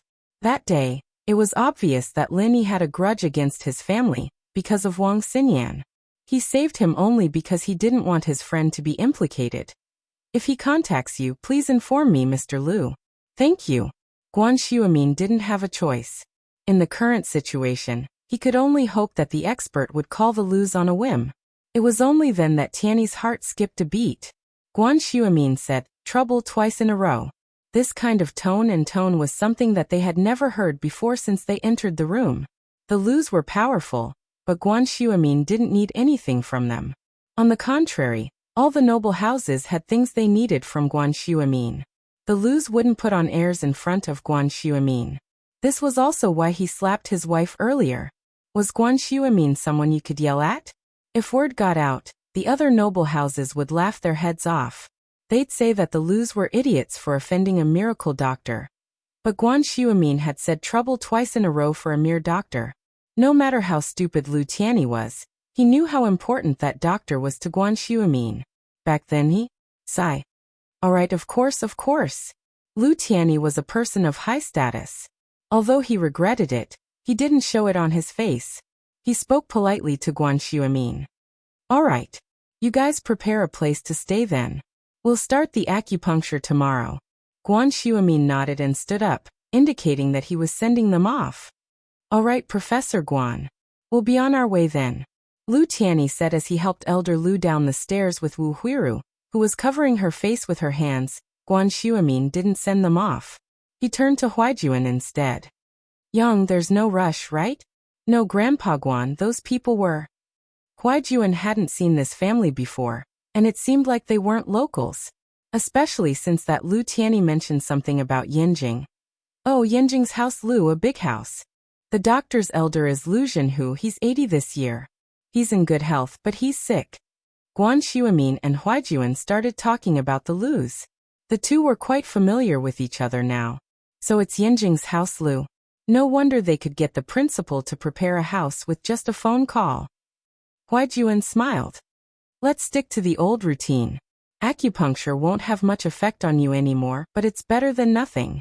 Hang in there. I'll go to Yanjing next week for an Eastern medicine symposium. I'll use your condition as a case study and discuss it with others. See if there's anything we can do. Guan Xuemin said. Chapter 120. Looking at the prescription, keep it up. It'd be great if it was just keeping it up. Guan Xuemin sighed. It's not like you don't know how damaging those painkillers are to your body.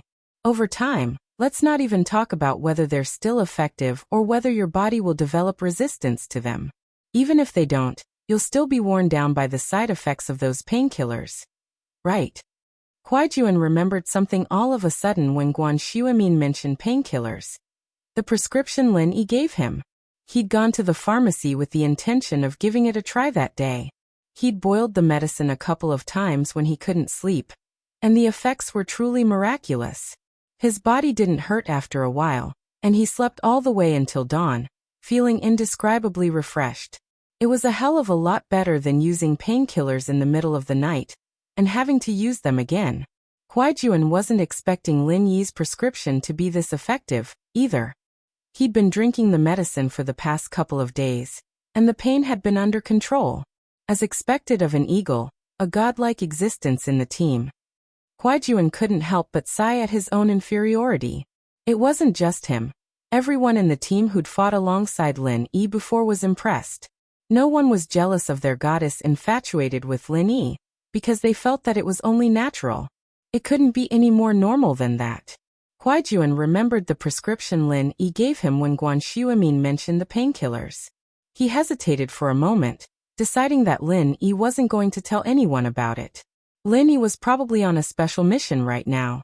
What if he brought trouble upon himself? On the other hand, Guan Xuemin was his elder. He'd be dead a long time ago if it weren't for Guan Xuemin. Over the past few days, she had been relying on Xuemin's acupuncture and painkillers to keep her alive. Grandpa Guan. A friend of mine gave me a prescription a couple of days ago, something that can replace the painkiller. I tried it, and the effects were very obvious. The effect was a lot longer than the painkiller, and I only need to drink it once a night. Huaijuan decided to leave part of the story unsaid. He'd be able to cover both sides at least. Prescription? Replace analgesics? Guan Xuemin's eyes widened. Pharmacy? Yes. Huaijuan nodded, embarrassed by the glare. And it's effective on you? Xuemin had more surprises today than he had ever eaten in his life. She'd heard from Lu Tianyi that a 20-year-old miracle doctor had saved Elder Lu's heart attack with just a massage, and Huaijuan, on the other hand, had a prescription that could replace Western medicine's painkillers, and was even more effective than the painkillers. What was wrong with this world? When did the Chinese medicine world become so crazy? Why were there so many experts? I won't lie to you, Grandpa Guan. This prescription is very effective on me. Not only does it suppress the pain, but it also makes me feel refreshed the next day. Huaijuan said honestly. Oh, can I see the prescription? Xuemin was worried that there might be illegal drugs like poppies in the prescription at first. It'd be normal for the painkillers to be effective if there were, but it'd be very damaging to the body. But then again, Huaijuan was a police officer, and a captain at that. How could he not know what poppies were? There was no way he'd touch them. Plus, poppies weren't something you could buy from a regular pharmacy. If Huaijuan had grabbed the medicine according to the prescription, then it had to be something very common, something you could find in regular pharmacies. Xuemin realized that he was overthinking things. Xuemin smiled bitterly at the look on Huaijuan's face. A lot of prescriptions were top secret stuff, and Dr. Kong, for example, didn't he use a prescription for an injury medicine to build a pharmaceutical company? He'd even established a supply relationship with the military, turning House Kong into a rising noble house. If Huaijuan's prescription was really that effective, and didn't have any side effects, then it shouldn't be any less valuable than Dr. Kang's injury medicine. Asking to see the prescription was a bit too much, Xuemin thought. Thus he hurriedly explained, "Little Yang, don't overthink it. I know that many prescriptions are confidential. I wanted to see if there were any medicinal herbs with side effects. Grandpa Guan, the prescription isn't something that can be leaked, but it's fine if you want to see it." Huaijuan paused. "I'll show it to you right away, but I hope you won't leak it before my friend gives me permission." "Of course. I understand the rules, Yang. Don't worry, I won't put you in a difficult position. I won't let anyone else use this prescription before your friend gives his permission." Xuemin was overjoyed at Huaijuan's words. A prescription like this would give him a lot of inspiration, even if he couldn't use it himself. Huaijuan had kept the prescription on him the other day, and handed it to Xuemin after taking it out. Huaijuan knew Lin Yi's personality. He'd tell him if it was something that needed to be kept secret, and if he didn't, then it meant that there was no need to keep it a secret. Still, he hadn't gotten Lin Yi's permission yet, so Huaijuan told Xuemin to keep it a secret. Xuemin took the prescription carefully and started looking at it. It was fine at first, but the shock on his face grew deeper and deeper as he read out the names of the herbs. "This is a prescription?" Xuemin was a bit dumbfounded on the spot. The ingredients on the list couldn't be any more ordinary, and none of them were particularly expensive. A few of them, such as Gastrodia elata, did have the effect of calming pain. He'd used these herbs on Huaijuan before, but the effects weren't as obvious. Could it be that these herbs had a different effect when put together? Xuemin was surprised, but he was a leading figure in the field of Eastern medicine. He knew that a single ingredient in a prescription could make a huge difference in the effects of the medicine. These herbs were mostly used for nerve and muscle pain, and there wasn't anything special about them. The only thing Xuemin was sure of was that these herbs weren't poisonous, and they didn't contain anything overbearing like poppy seeds. Chapter 121. Lin Yi is a miracle doctor, no? Xuemin said with a shake of his head. Eastern medicine sure is deep and profound, and I've learned a lot from it today. I can't believe that a couple of normal herbs would have such a miraculous effect when put together. I don't know the theory behind it yet, but the fact that it's working on you means that the prescription is real.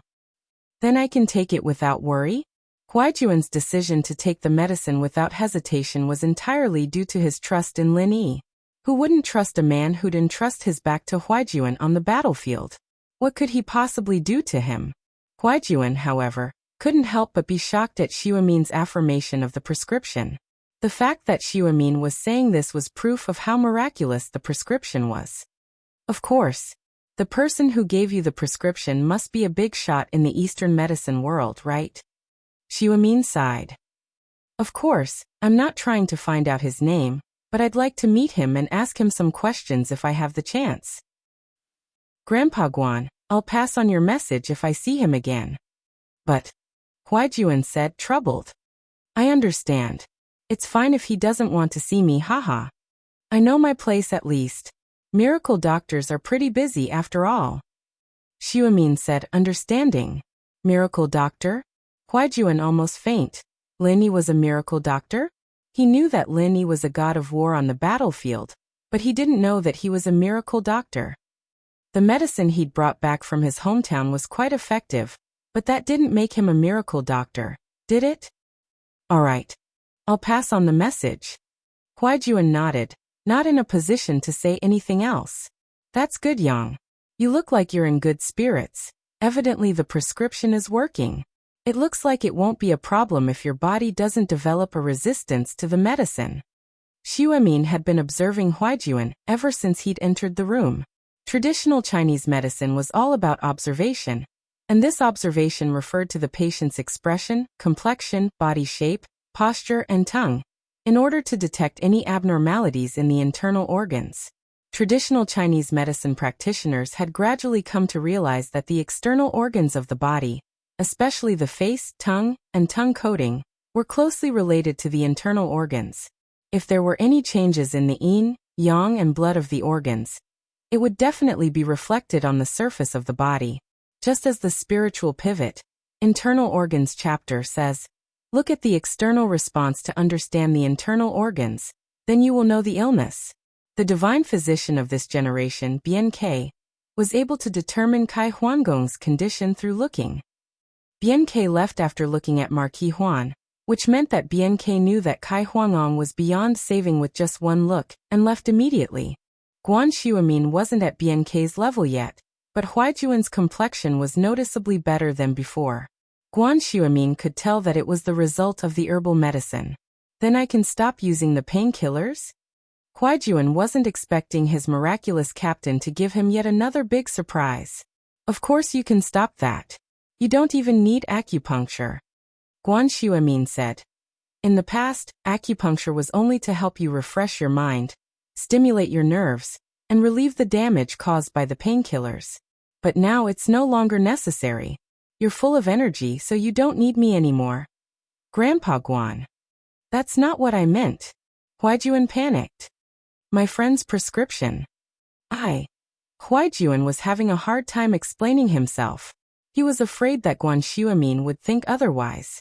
After all, he'd been looking for Guan Xuemin all this time, and he'd taken someone else's prescription without telling Guan Xuemin first. It was a little like he didn't trust Guan Xuemin, but Huaijuan couldn't say no to the person who gave him the prescription. Compared to Guan Xuemin, Huaijuan was closer to Lin Yi. Aha, look at you, Yang. What are you so nervous about?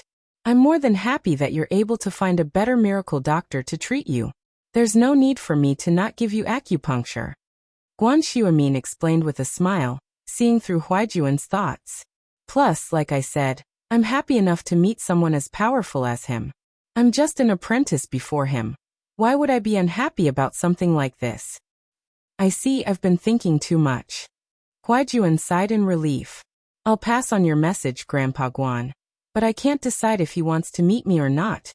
Of course. Guan Xuemin nodded. Yang, come visit me often even if you don't do acupuncture anymore. We've been together for so long, I'll miss you a little if you don't come. Don't worry, Grandpa Guan. I'll come when I'm free. Huaijuan promised.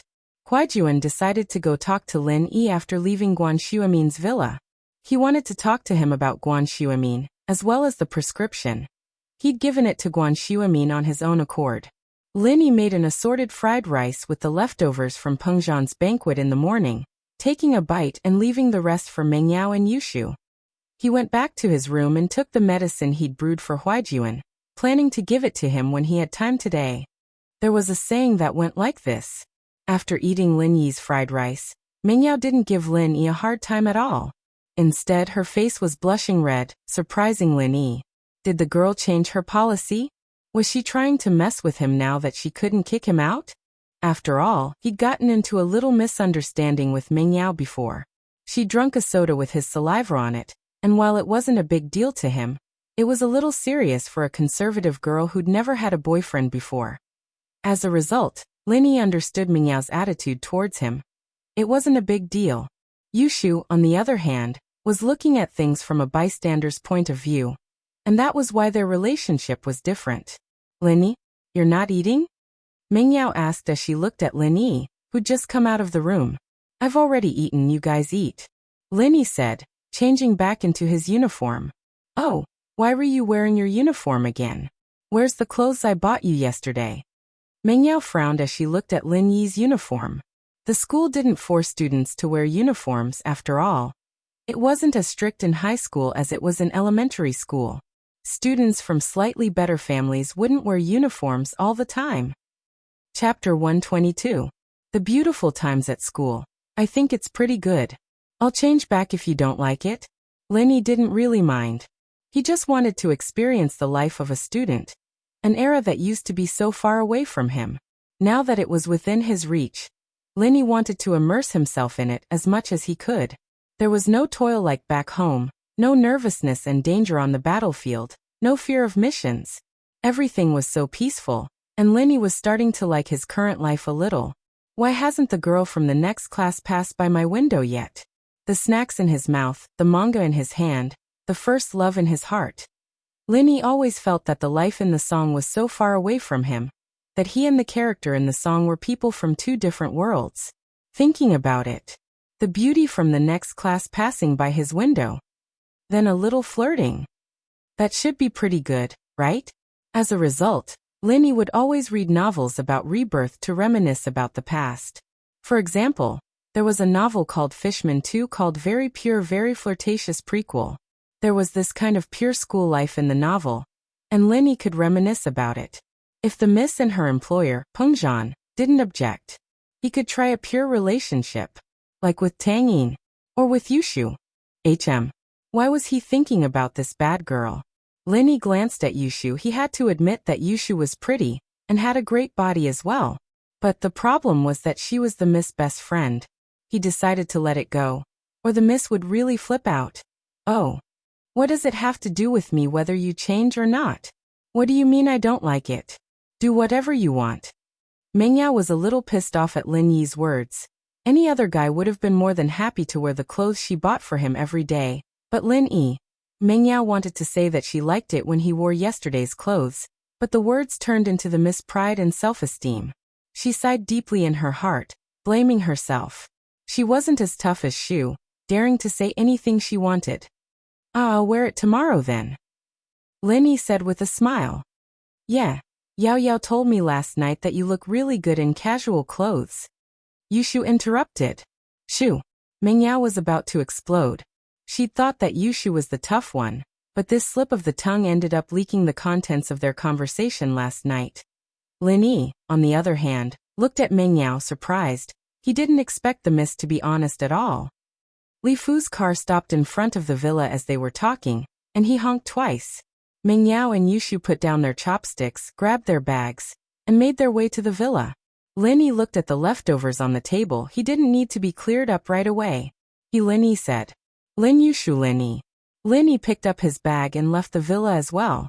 Pengzhan wasn't around this time, and Linny was still in the front passenger seat. The car started moving slowly towards the school, and Linny got out of the car after getting Faubert to stop. Yushu said as she watched Lin Yi's back. Yao Yao, you're not going to be a good shield if you keep acting like this. Let me think about it. I can't really accept having a boyfriend all of a sudden. Mingyao shook her head, a little embarrassed. It's fake, but other people won't know. What's the point if other people know it's fake? Yushu was speechless. Linny hadn't even taken 2 steps when he heard someone calling out to him. He turned around to see Kong Xiaobo sprinting towards him. Tang Yin? It seemed that the two of them took the same bus? Boss, what was that car just now? Kong Xiaobo had seen Lin Yi get out of a luxury car.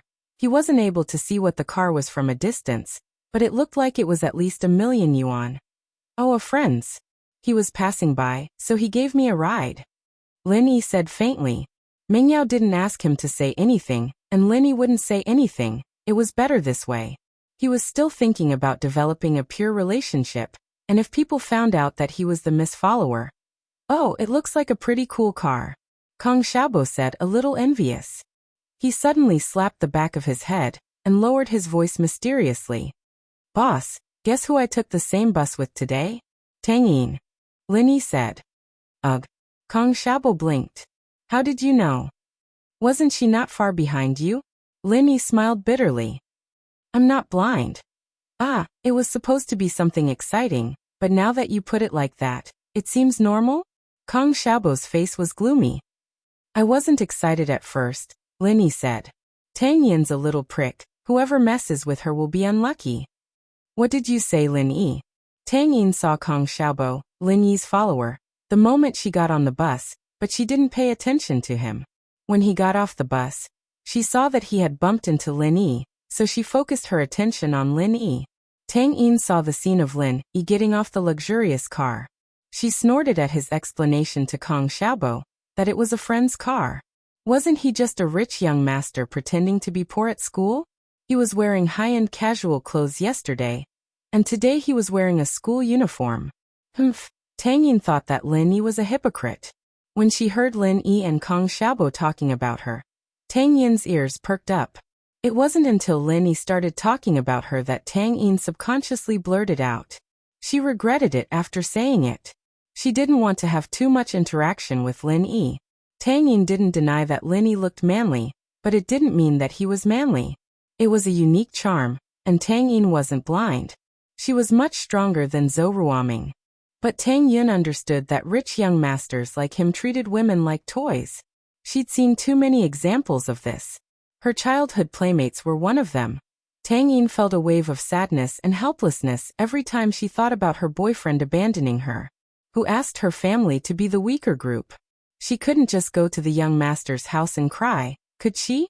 They might not even open the door. Lin Yi didn't think that Tang Yin would care about his conversation with Kong Xiaobo. He turned around and smiled. I said you're pretty. Chapter 123. Chapter 123. Zhong Lin Yi didn't feel much pain, but he still smiled bitterly. It seemed like Tang Yin didn't like him at all. He'd been thinking about developing a pure relationship with her this morning. How did it end so quickly? It seemed like Tang Yin wasn't going to happen, and Yushu didn't seem likely either. Boss, why's Tang Yin so mad at you? Kong Xiaobo didn't get it. Lin Yi and Tang Yin didn't even know each other, so why was Tang Yin so mad at Lin Yi? Wouldn't the problem be solved if I knew? Lin Yi explained, speechless. That's true, eh? Boss, do you think Tang Yin likes you? Kong Xiaobo said all of a sudden. Likes me? What do you mean? Lin Yi paused as he looked at Kong Xiaobo, stunned. I heard that there's a guy from a few years ago, a girl in his class. She liked him a lot, and she'd always cause trouble for him. Whenever he skipped class or something, she'd give him a scolding. Xiaobo said. Do you think Tang Yun's the same? Lin Yi rolled his eyes. Couldn't you be serious? That's possible, but Tang Yun's only known me for 2.5 days. Does she like me already? Is that even possible? Lin Yi shook his head. If that was the case, then the miss would look for trouble with him all the time. Does that mean she likes me too? That's true. Kong Xiaobo laughed dryly as he walked with Lin Yi to school. Kong Xiaobo pointed at something not far away when they were almost at the school gates. Boss, look, it's Mingyao and Yushu. Oh. Lin Yi hadn't been paying attention to Mingyao and Yushu, so he wasn't surprised. Boss, look at the car they are in. It seems to be the same car as the one you were in just now. Kong Xiaobo's ability to discover was still very strong. Really? It's different, isn't it? Lin Yi said with a laugh. Let's go, don't mind them. That's true. It's too far away from us. It's not practical. Kong Xiaobo sighed. I have experienced the feeling of being high and mighty as a rich man. Lin Yi didn't know why Kong Xiaobo suddenly sighed with emotion. However, Kong Xiaobo's family conditions were not particularly good, but not bad. It could only be said to be average. So what did he mean? However, in order to keep Kong Xiaobo's attention away from the car, Lin Yi didn't ask much and quickened their pace into the school. A Mercedes-Benz S600L stopped in front of the school. It was quite a distance away from Faubert's Bentley, but it didn't get too close. That old man Li Fu's car is in front of us. Don't you remember what I said? Zhong Fabai glared at his son in the front passenger seat and lectured him in exasperation. I remember, Dad. Pin Liang replied carefully. I won't poke my nose into other people's business anymore. The other people's business he was talking about, of course, was Lin Yi's business. He didn't dare say that he was the one causing trouble for Lin Yi. Instead, he blamed Naipeo for Lin Yi's trouble. Naipeo's foot was stepped on by Lin Yi, so he went to get revenge. This way, he would be able to reduce some of the responsibility. Fabai was part gangster, and naturally he valued brotherhood. He didn't go overboard when Pin Liang tried to get revenge for his brother. He only scolded him and told him to stay out of other people's business. Do you know that you almost ruined my plan this time? He sent my right-hand man, Heibao, to the police station, and I don't think he'll be able to get out for a few years. Luckily he doesn't know much, or else. Fabai humphed. Remember, your first priority in school is to hook up with that girl Ming Yao. Don't think about anything else. Do you understand? I understand, Dad. I'll try my best. Pin Liang promised. And if you can get Ming Yao, your dad won't have to listen to your uncle anymore. Fabai patted Pin Liang's shoulder.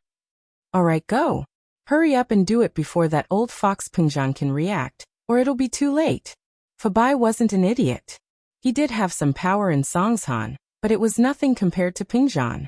If Pingzhan was looking for a son-in-law openly, he wouldn't be interested in Pin Liang. So Fabai told his son to make the first move. Pin Liang agreed to his father's words. Although he hated Lin Yi, he couldn't do anything to Lin Yi without his father's support. If his father gave him his full support and got a team of security guards from the nightclub, Pin Liang didn't believe that Lin Yi could fight four hands with two fists. Even if he could, what about 10 or 20? He didn't believe that he couldn't beat him to death. Lin Yi, I'll let you go for now. Once I hook up with Ming Yao, my father will be happy, and he'll gather his men for me. That'll be the day you die. Pin Liang thought to himself hatefully. Even if he didn't want to, he could only keep it to himself. He wanted to see if he could think of a way to cause some trouble for Lin Yi and annoy him a little. As long as he didn't fight him head-on, Lin Yi wouldn't suspect him. Yao Yao. Pin Liang took 2 steps forward and chased after her. Yao Yao, the fly's here again. I told you, you and Shield Bro wouldn't be in so much trouble if you got together with him earlier. Yushu giggled as she pointed behind her. Ming Yao rolled her eyes and turned around helplessly. Pin Liang, are you deaf? Pin Liang paused. Why was Ming Yao calling him deaf all of a sudden? What was going on? He should be the one calling her that. Why was she calling him that? Yao Yao. What do you mean? What deaf? Pin Liang didn't know what was going on. Last time, you called me Yao Yao at the school gate. I told you not to call me Yao Yao, call me by my full name. So, I can only assume that you either have a problem with your IQ, or you're deaf. Ming Yao said. Pin Liang's face darkened at Ming Yao's mockery. You're just a little prettier and from a better family, aren't you? Just wait until I catch up to you. Humph, I'll teach you a lesson. But since he couldn't catch up to her right now, Pin Liang put on a flattering face.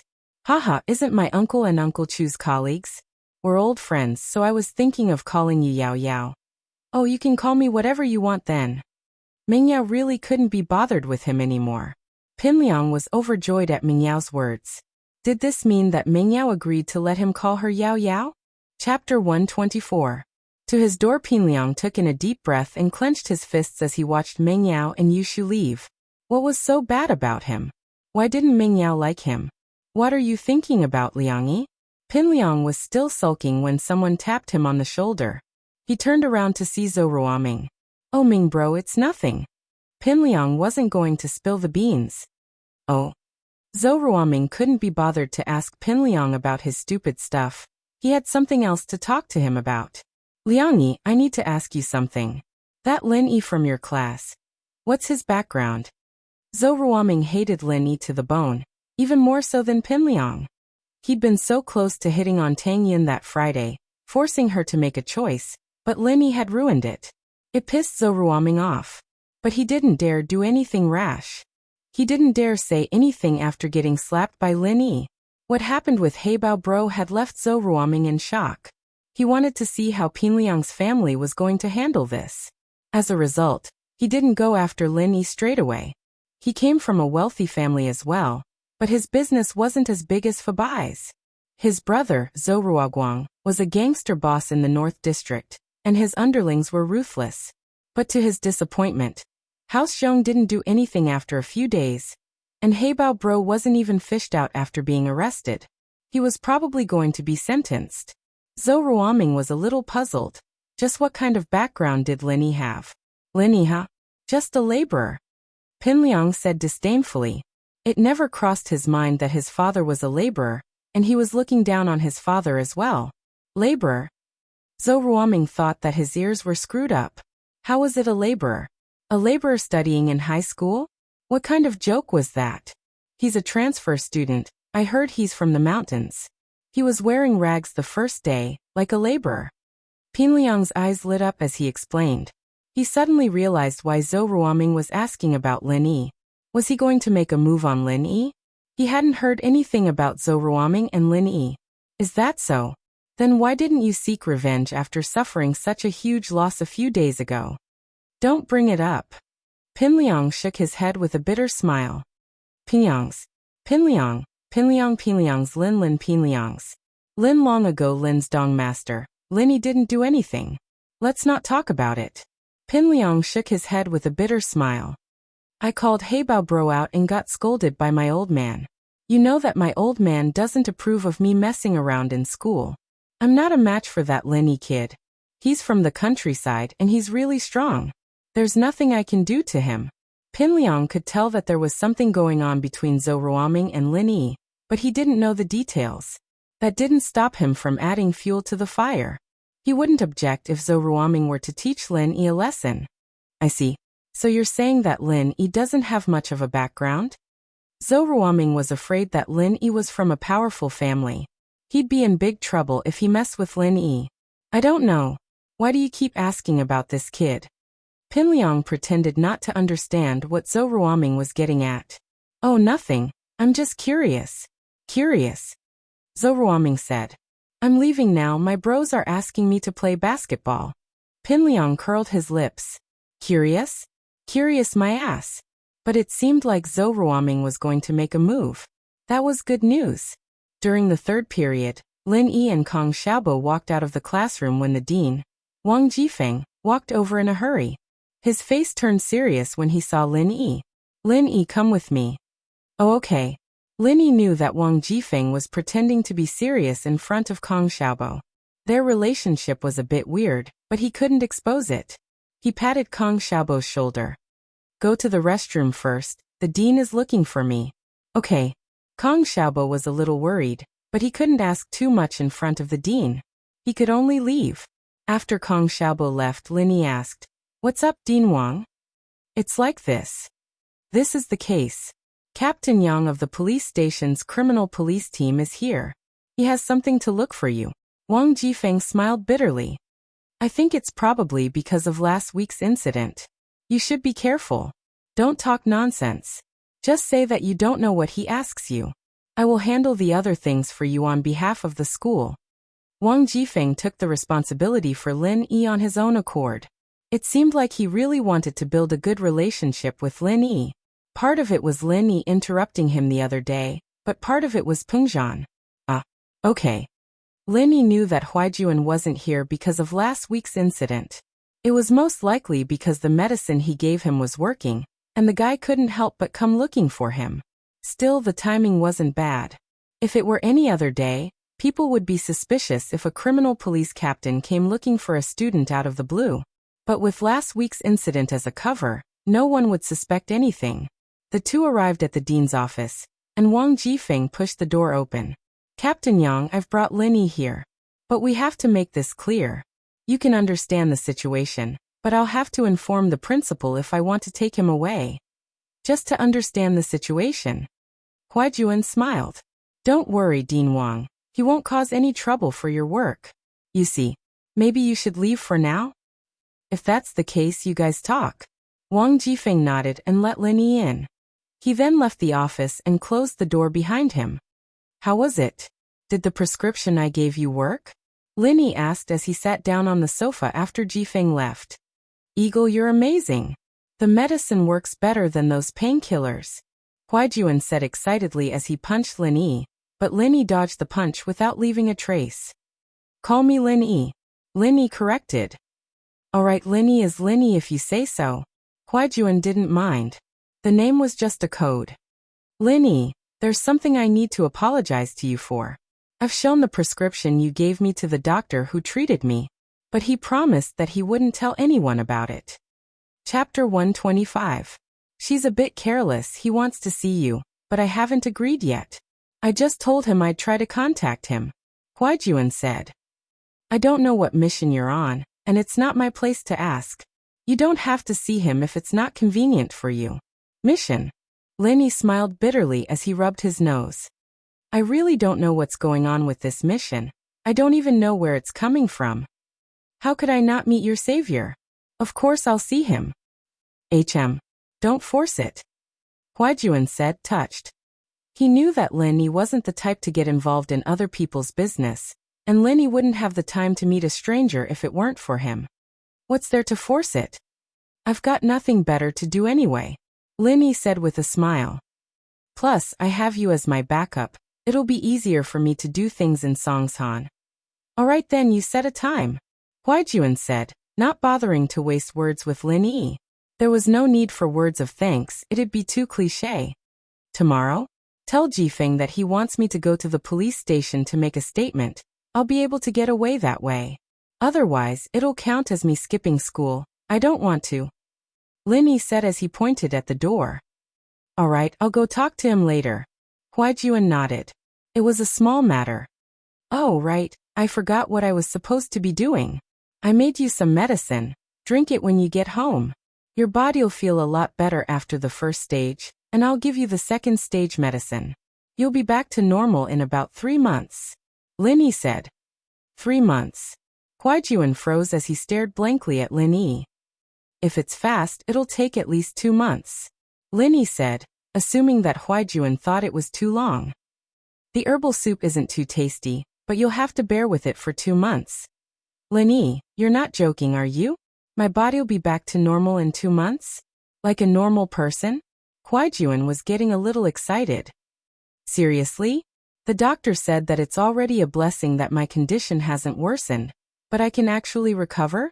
Ugh, so you aren't afraid of drinking medicine? Lin Yi smiled. You still don't believe my words? I do. Of course he believed it.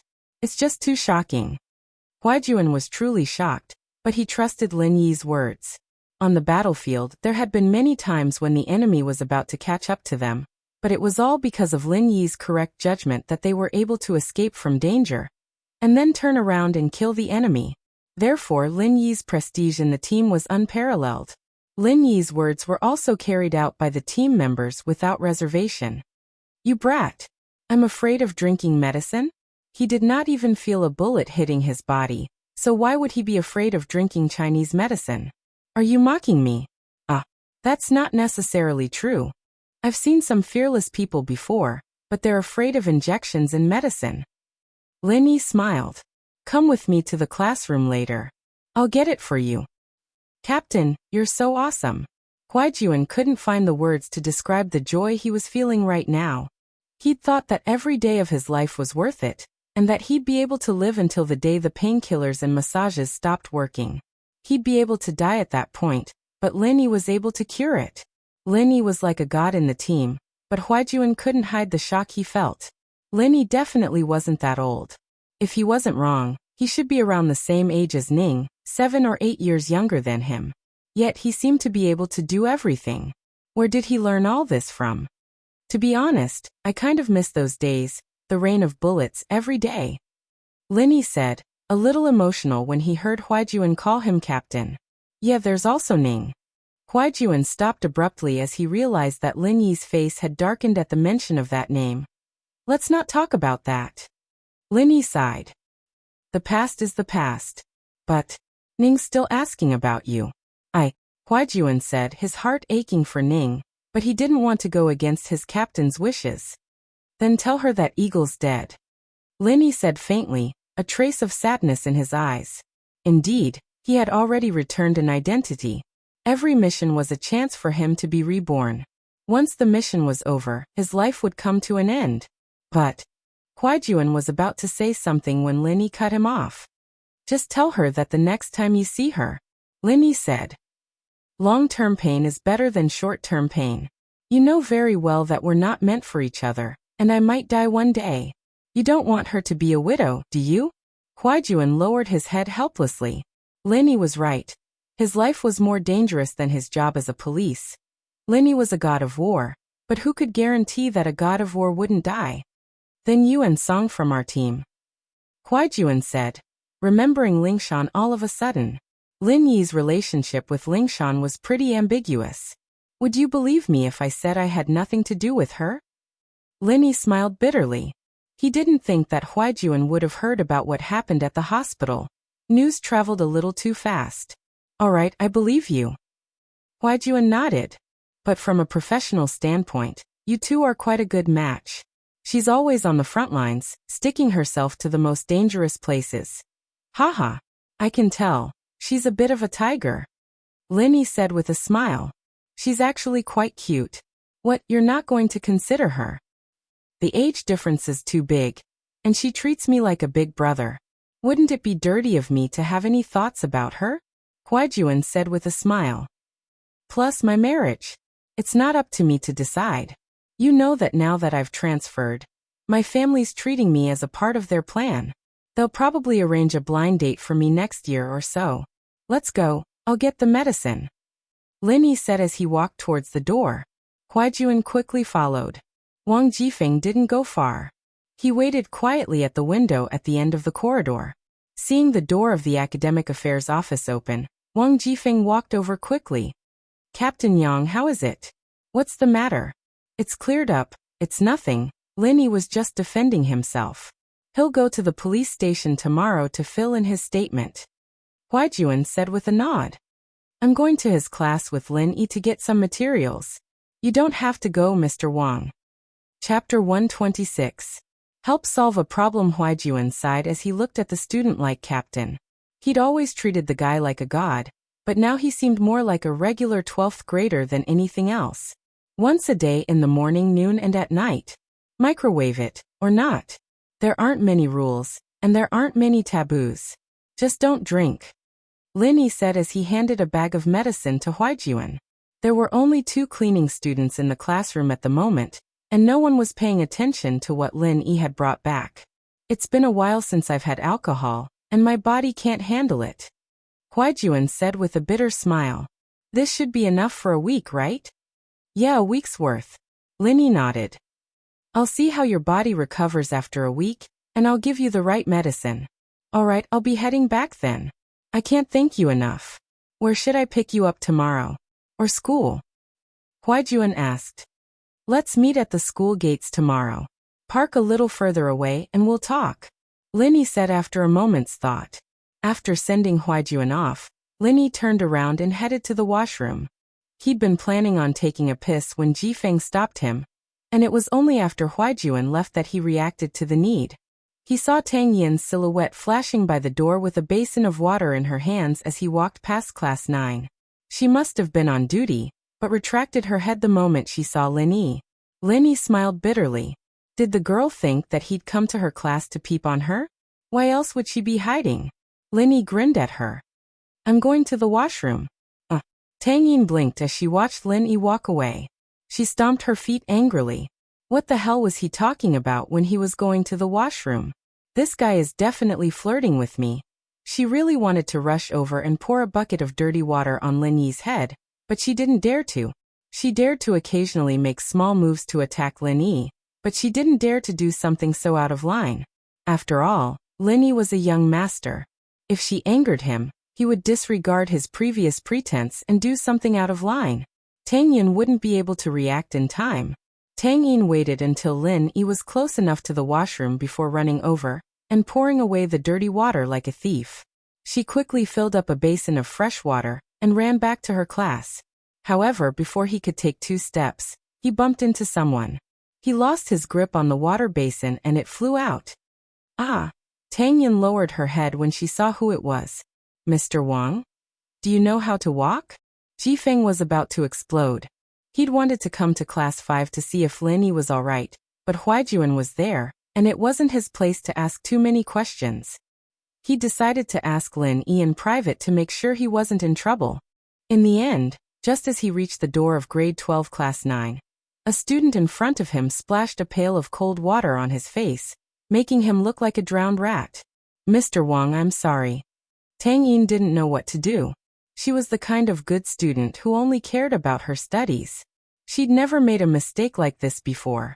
Splashing cold water on the head of a student wasn't a small matter. Although she didn't see the path clearly, she knew that it wasn't a good reason. I'm sorry? Is that it? Which class are you in? Wang Jifeng wiped the water off his face and sighed in relief when he saw that it was clean water. If it was dirty water, then he'd lose all his face as the dean. I'm in class 9. Tang Yin lowered her head. She'd never lied before, so she came clean when Wang Jifeng asked. In fact, lying was useless in front of class 9's door. Go back and write a self-reflection report, then read it in the broadcasting room. Wang Jifeng didn't care if the student did it on purpose or not, but he had to do something about it. Otherwise, where would his reputation as a dean go? Could other students splash water on her too? The broadcasting room. Tang Yun's heart skipped a beat. That was usually a place for bad students to reflect on. Today, it was her turn. She felt wronged at the thought. She wouldn't have run away if it weren't for Lin Yi. But how was she going to explain this to Mr. Wang? After all, it was a fact that she ran away rashly, but self-reflection. For a top student like Tang Yin, it was difficult. Tang Yin had never written a self-reflection report since she was young, nor did she make any mistakes. Tang Yin's eyes reddened at the thought. She was a girl going to the broadcasting room to do self-reflection. Ah, Mr. Wang, did you just shower? But your hairstyle is pretty cool. You look a lot younger. Lin Yi came out of the washroom and saw the scene of Tang Yin accidentally splashing water on him. He couldn't help but laugh. This girl was too reckless. When he saw Wang Jifeng scolding Tang Yin, Lin Yi didn't think much of it. He wanted Wang Jifeng to teach this little troublemaker a lesson, so that she wouldn't cause trouble for him. But when he saw that Tang Yin was about to cry, Lin Yi couldn't bear it anymore and walked over. Ugh. Wang Jifeng didn't think that he would meet Lin Yi at this time. Moreover, Lin Yi praised his hairstyle. It didn't matter if it was true or not. He couldn't say anything about Tang Yin splashing water on him. He could only nod. The weather is getting hotter. It'll be cooler if I take a shower. Oh, I thought Mr. Wang just finished exercising. Lin Yi laughed. I saw the students doing the bathroom, so I followed along. Wang Jifeng sweated as he looked at Lin Yi's evil smile. This kid really wasn't easy to deal with.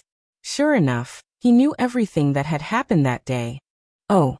Lin Yi nodded and suddenly turned to Tang Yin. Tang Yin, you're here. Don't wait for me. Go back to the classroom first. I have something to talk to Mr. Wang about. Tang Yin didn't expect Lin Yi to be this familiar with Wang Jifeng, chatting casually with him. Lin Yi was a young master with a strong background, after all, so Wang Jifeng naturally gave him some face. But at this moment, Tang Yin understood that Lin Yi was helping her out. Tang Yin felt sour in her heart. She was a top student, but she wasn't as useful as Lin Yi's identity. She looked at Lin Yi, then at Wang Jifeng. Wang Jifeng didn't think that Lin Yi and the girl who splashed water on him knew each other. When the girl raised her head, Wang Jifeng saw that it was Tang Yin, the prettiest girl in the school. He couldn't help but smile bitterly. It seemed like there was something going on between Lin Yi and her. No wonder Lin Yi pointed him out. It seemed like he wanted him to let Tang Yin go. Chapter 127. Tang Yin cried. Tang Yin was a little startled. Not only because of how easily Wang Jifeng brushed it off, but also because of what he said at the end. He told Lin Yi to look for her later. Was that really what the dean would say? Didn't he hate it when boys and girls got too close together? Why was it today? Tang Yin sighed faintly. Was this all because of Lin Yi's identity? She went back to class absent-mindedly and didn't do anything else. She sat in her seat and quietly thought about the events of the past few days. She didn't know if Lin Yi really liked her or not. She snuck a peek out of the classroom window to see Lin Yi and Wang Jifeng chatting happily. Tang Yin curled her lips. Would you still be able to do that if you weren't a young master? Tang Yin was both afraid and annoyed of Lin Yi. It was fine if he cared about his image, since she could throw a tantrum in front of him and make things difficult for him. But what if he didn't care about anything? Tang Yin didn't dare imagine what he'd do. There were too many unscrupulous young masters in Songshan, and Tang Yin had heard of them before. If it weren't for Songshan's strict school rules, she wouldn't have been able to escape her fate. Fortunately, Songshan's first school was a star private school in the city, and even the province. Their enrollment rate had always been one of the best, and the board of directors had powerful backgrounds as well. Those young masters might be unruly, but they didn't dare cross the line in school. Otherwise, they'd be mercilessly expelled even if they had a background. She thought back to her childhood playmate, her best friend, who now had both legs crippled and stayed at home all day. She used to be like her, full of dreams and hope for the future, but now, it was said that children from poor families matured early, and Tang Yin was no exception. It wasn't that she didn't understand the fickleness of society. What happened to her father made her understand how weak her family was, but she didn't think that those young masters would take pity on her and help her family. Her best friend's boyfriend had said the same thing, saying that he'd help her family get rich and move out of the slums. He'd even boasted in front of her that he'd take care of everything for her family, but what happened after that? Little Tang Yin's heart unknowingly grew wary and guarded against young masters like Lin Yi. Perhaps she was too afraid of Lin Yi, and that was why she did something so extreme to protect herself. But Tang Yin also understood that if Lin Yi were to drop his disguise one day, her little actions wouldn't do anything to Lin Yi, and would only provoke him instead. Thinking up to here, Tang Yin regretted provoking him and stepping on his foot. What if he couldn't take it anymore? Tang Yin's mind was a mess until she heard a knock on the window, startling her. She raised her head in panic, and saw Lin Yi standing there with his hand on the window. It was obvious that he was the one who knocked. You. What are you doing? Tang Yin was a little scared. She was just thinking about whether or not Lin Yi could force himself on her, but Lin Yi appeared. Lin Yi pointed at the plastic handle on the window. Although he could tell what she was saying from the shape of her mouth, Tang Yin wouldn't be able to hear him. The sound insulation of the plastic window was quite good. Oh! Tang Yin realized that the window was closed, and Lin Yi wouldn't be able to hear her. Only then did he cautiously open the window. You seem to be afraid of me? Lin Yi realized that Tang Yin was guarding against him like a porcupine. This wasn't a normal phenomenon. He still wanted to start a pure relationship. He couldn't just let it die like this, right? Why would I be afraid of you? Tang Yin twisted her body unnaturally, distancing herself from Lin Yi. What about you? What do you want? Nothing? Lin Yi felt innocent. Although he was lusting after Tang Yin's looks, and she was indeed a beauty, he was a normal man. He would more or less have some thoughts, but he didn't do anything further. Tang Yin looked at his innocent eyes, and bit her lips angrily. You chased Zhou Ruoming away, and now you're trying to please my mother. You even gave me a dress. Didn't you want to pursue me? Tang Yin was a little shy, but since the conversation had reached this point, she might as well make it clear so that Lin Yi could give up early. Ugh. Gave you a dress? Lin Yi didn't think that she would still think that he was the one who gave her the dress after he asked for 50 kwai. This gift was too good. He would open a gift company in the future, specializing in giving gifts to people. But wooing. It seemed that he was right. Tang Yin really thought that he was wooing her. She did all this just to get close to her. Lin Yi thought that Tang Yin wanted to woo her. Ha! Lin Yi could only smile bitterly. If Huaijuan knew about this, he would laugh his head off. Fine, I want to pursue you, so what? Lin Yi wanted to tease Tang Yin, so he nodded and admitted it. You. How could you do this? Tang Yin didn't think that once she provoked him, Lin Yi would really take off his disguise and admit it. She didn't know what to do, so she lowered her head and didn't dare to look at Lin Yi. She didn't have the courage to question him anymore. Tang Yin buried her head very low, almost into her collar. The back of her neck was originally covered by her hair, but her fair skin was reflected in Lin Yi's eyes, making his imagination run wild. Lin Yi wanted to tease her a bit more, but he saw Tang Yin's long eyelashes flutter, and her body was slightly moving up and down. There was a trace of tears at the corner of her eyes, sliding down her cheeks. Linny jumped in fright. Tang Yin was crying. Little Thorn, she wasn't that weak, was she? He thought that she was strong when she stepped on his foot fiercely, but he didn't think that she would cry after a few words. Even Wang Jifeng didn't have that much strength. All right, don't cry. Linny had never coaxed a girl before, and he was a bit flustered. He didn't know what to do. If you don't cry, I'll buy you candy. Tang Yin got even angrier as she listened to Lin Yi's nonsense, thinking that he was mocking her on purpose. She felt wronged and cried even harder as she laid her head on the table, sobbing. All right, as long as you don't cry, I'll promise you one thing, as long as it's within my power. Linny had never promised anyone anything before, but if he made a promise, he would definitely keep it. If Huaijuan knew that the captain was making a promise just to coax a girl not to cry, he'd be shocked to death. Who cares?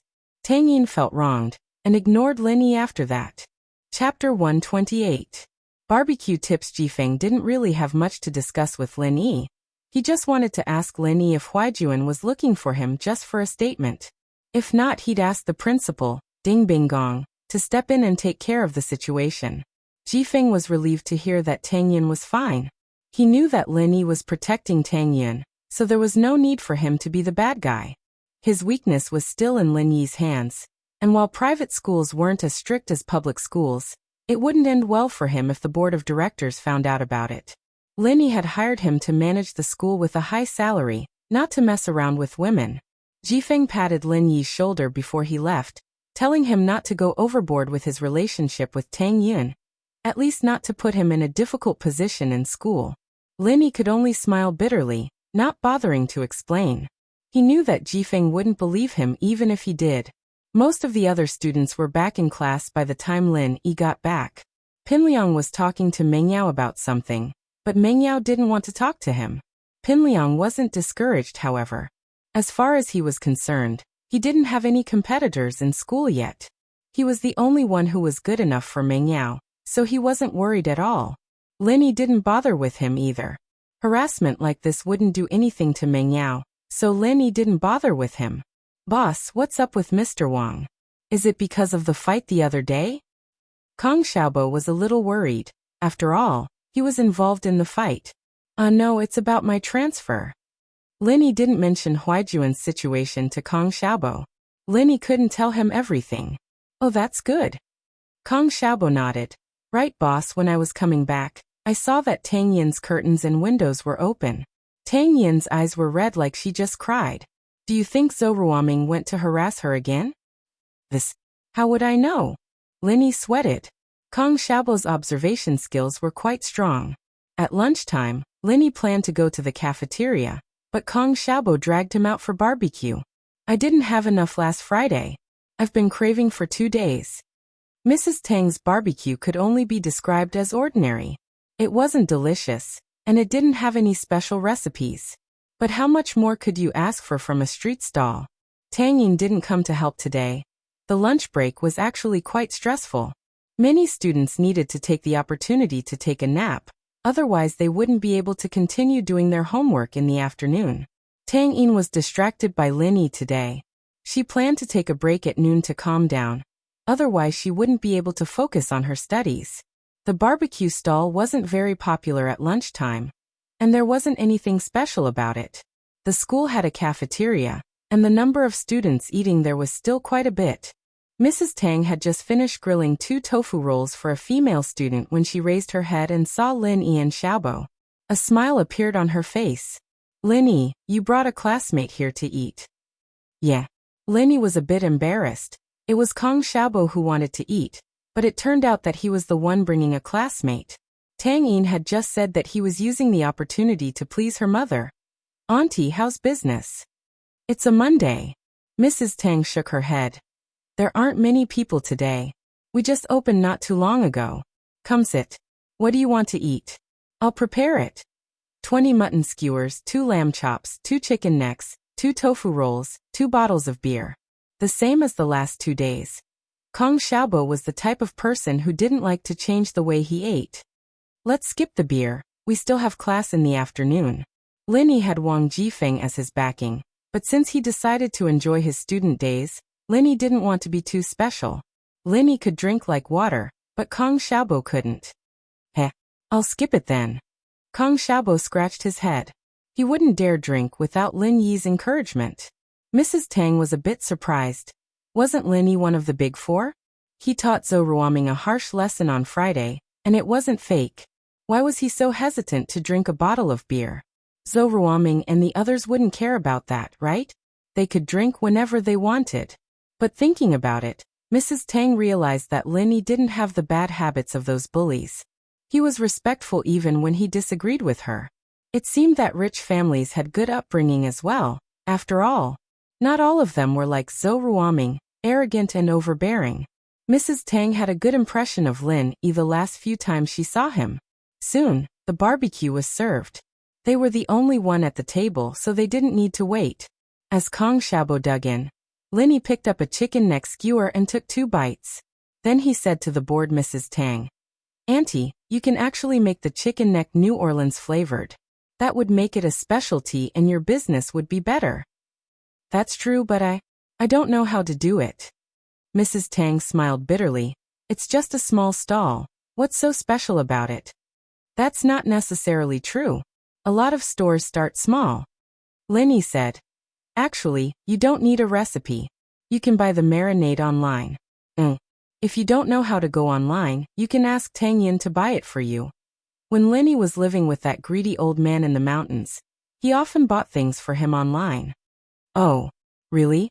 Wouldn't it be expensive?" Mrs. Tang didn't know much about this, but she was a bit tempted by Lin Yi's words. Who didn't want to have a better business?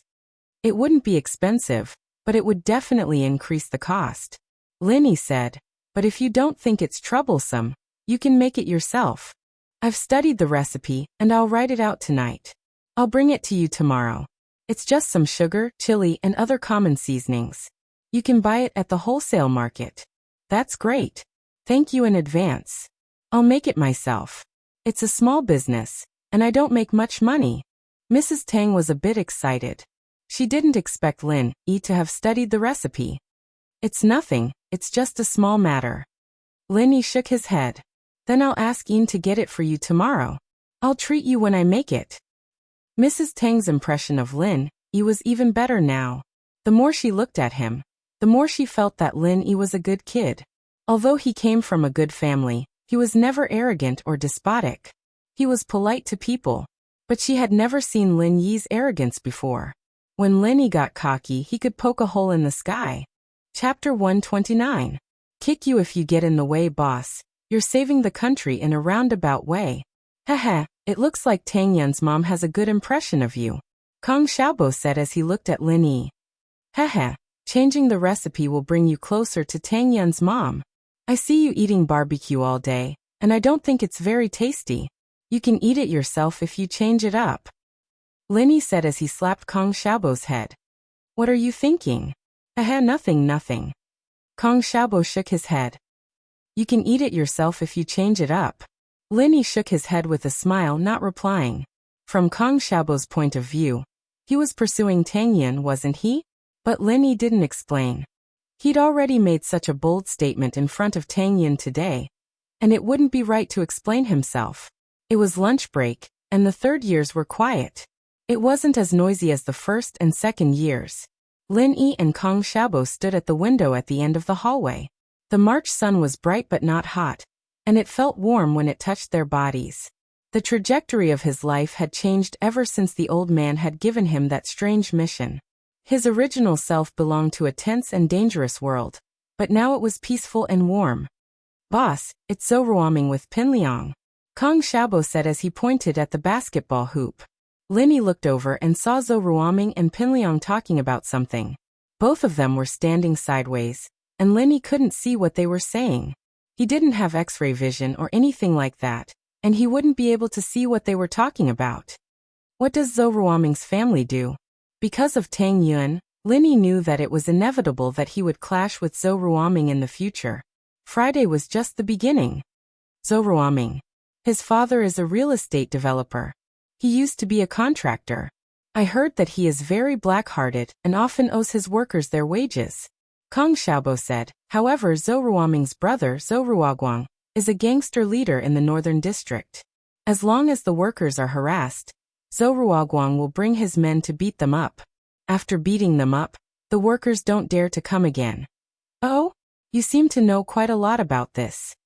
Lin Yi said, curious. Zhou Ruoming wasn't in his class, but Xiaobo knew. Zhou Ruoming always brags about these things. This is also the reason why he is popular in school. Kong Xiaobo explained. Most people in school know about his glorious history. This guy isn't afraid that someone will mess with his family. Lin Yi curled his lips. Gangsters? Huaijuan will teach his brother a lesson someday and he'll behave. As they spoke, they saw Zhou Ruoming and Pinliang separate. Zhou Ruoming walked out of the school while Pinliang walked towards the building. In fact, Zhou Ruoming only wanted to confirm Lin Yi's background with Pinliang. Zhou Ruoming couldn't just let it go like that after what happened on Friday. If he didn't get his revenge, he wouldn't be able to stay in school anymore. He wanted to talk to his brother, Zhou Ruoguang, and see what he should do. Lin Yi and Xiaobo returned to the classroom to find Meng Yao and Yushu watching their MP4S as usual. Pinliang, on the other hand, had moved a chair to sit beside Meng Yao, a silly grin on his face. Who knew if he'd be able to understand the animations on the MP4S? Yushu pointed at Pinliang when she saw Lin Yi. Lin Yi realized that he and Yushu were getting more and more in sync. If she weren't Meng Yao's best friend, Lin Yi wouldn't mind flirting with her a little. It'd be a worthwhile trip for him. Yushu thought that Pinliang was too annoying, and she couldn't chase him away no matter how hard she tried. Since Lin Yi came in, Yushu used Lin Yi's hand to chase Pinliang away. Lin Yi smiled and nodded, walking quickly to Pinliang. Pinliang seemed to have sensed that Lin Yi didn't come with good intentions, but he sat there, not thinking about what reason Lin Yi had to deal with him. Pinliang didn't think that he'd offended Lin Yi in the past few days. Lin Yi didn't care what Pinliang thought. He walked over and kicked the leg of the chair Pinliang was sitting on, flipping it over and sending Pinliang sprawling on the ground. Don't block the way. Lin Yi didn't even look at Pinliang as he stepped over him. Silence. Deathly silence. Although the classroom was originally very quiet during the lunch break, there were still people whispering.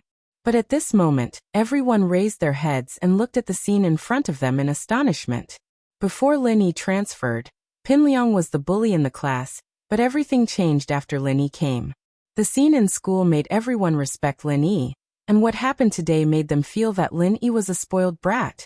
Just because he was in the way, and that wasn't even a reason, he sent Pinliang sprawling on the ground. Who in the class, or even the school, would have the guts to do that?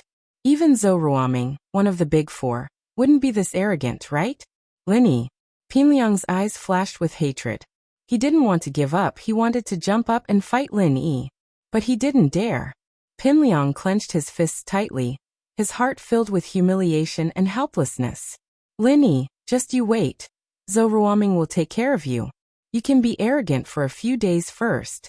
Pinliang quietly got up from the ground, put his chair back on his seat, and sat back down. Meng Yao looked at Lin Yi's back in shock. This guy was a natural-born violent maniac. That kick was fierce, but it was stylish. Men like this gave her a sense of security.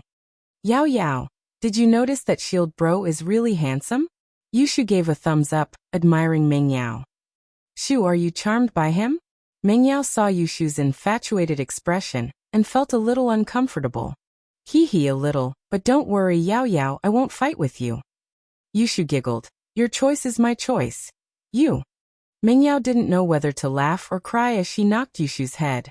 She didn't know what Yushu was thinking. Why was she still so passionate about the past? Was it because of Lin Yi, or was it because of her? Meng Yao didn't know. It was just a weird feeling. Was it you who made Lin Yi do that? Meng Yao whispered. Ah, you saw it. Yushu blinked. I didn't do it for your own good. It's so annoying to see him laughing like an idiot. You beat him, but Shu, you need to watch your image. If Lin Yi keeps doing this, he'll probably be expelled in a few days. Do you think he has a strong background like everyone else? Meng Yao smiled bitterly. Chapter 130. Chapter 130. Kong Xiaobo's family, as the saying goes. Bad news travels 1,000 miles.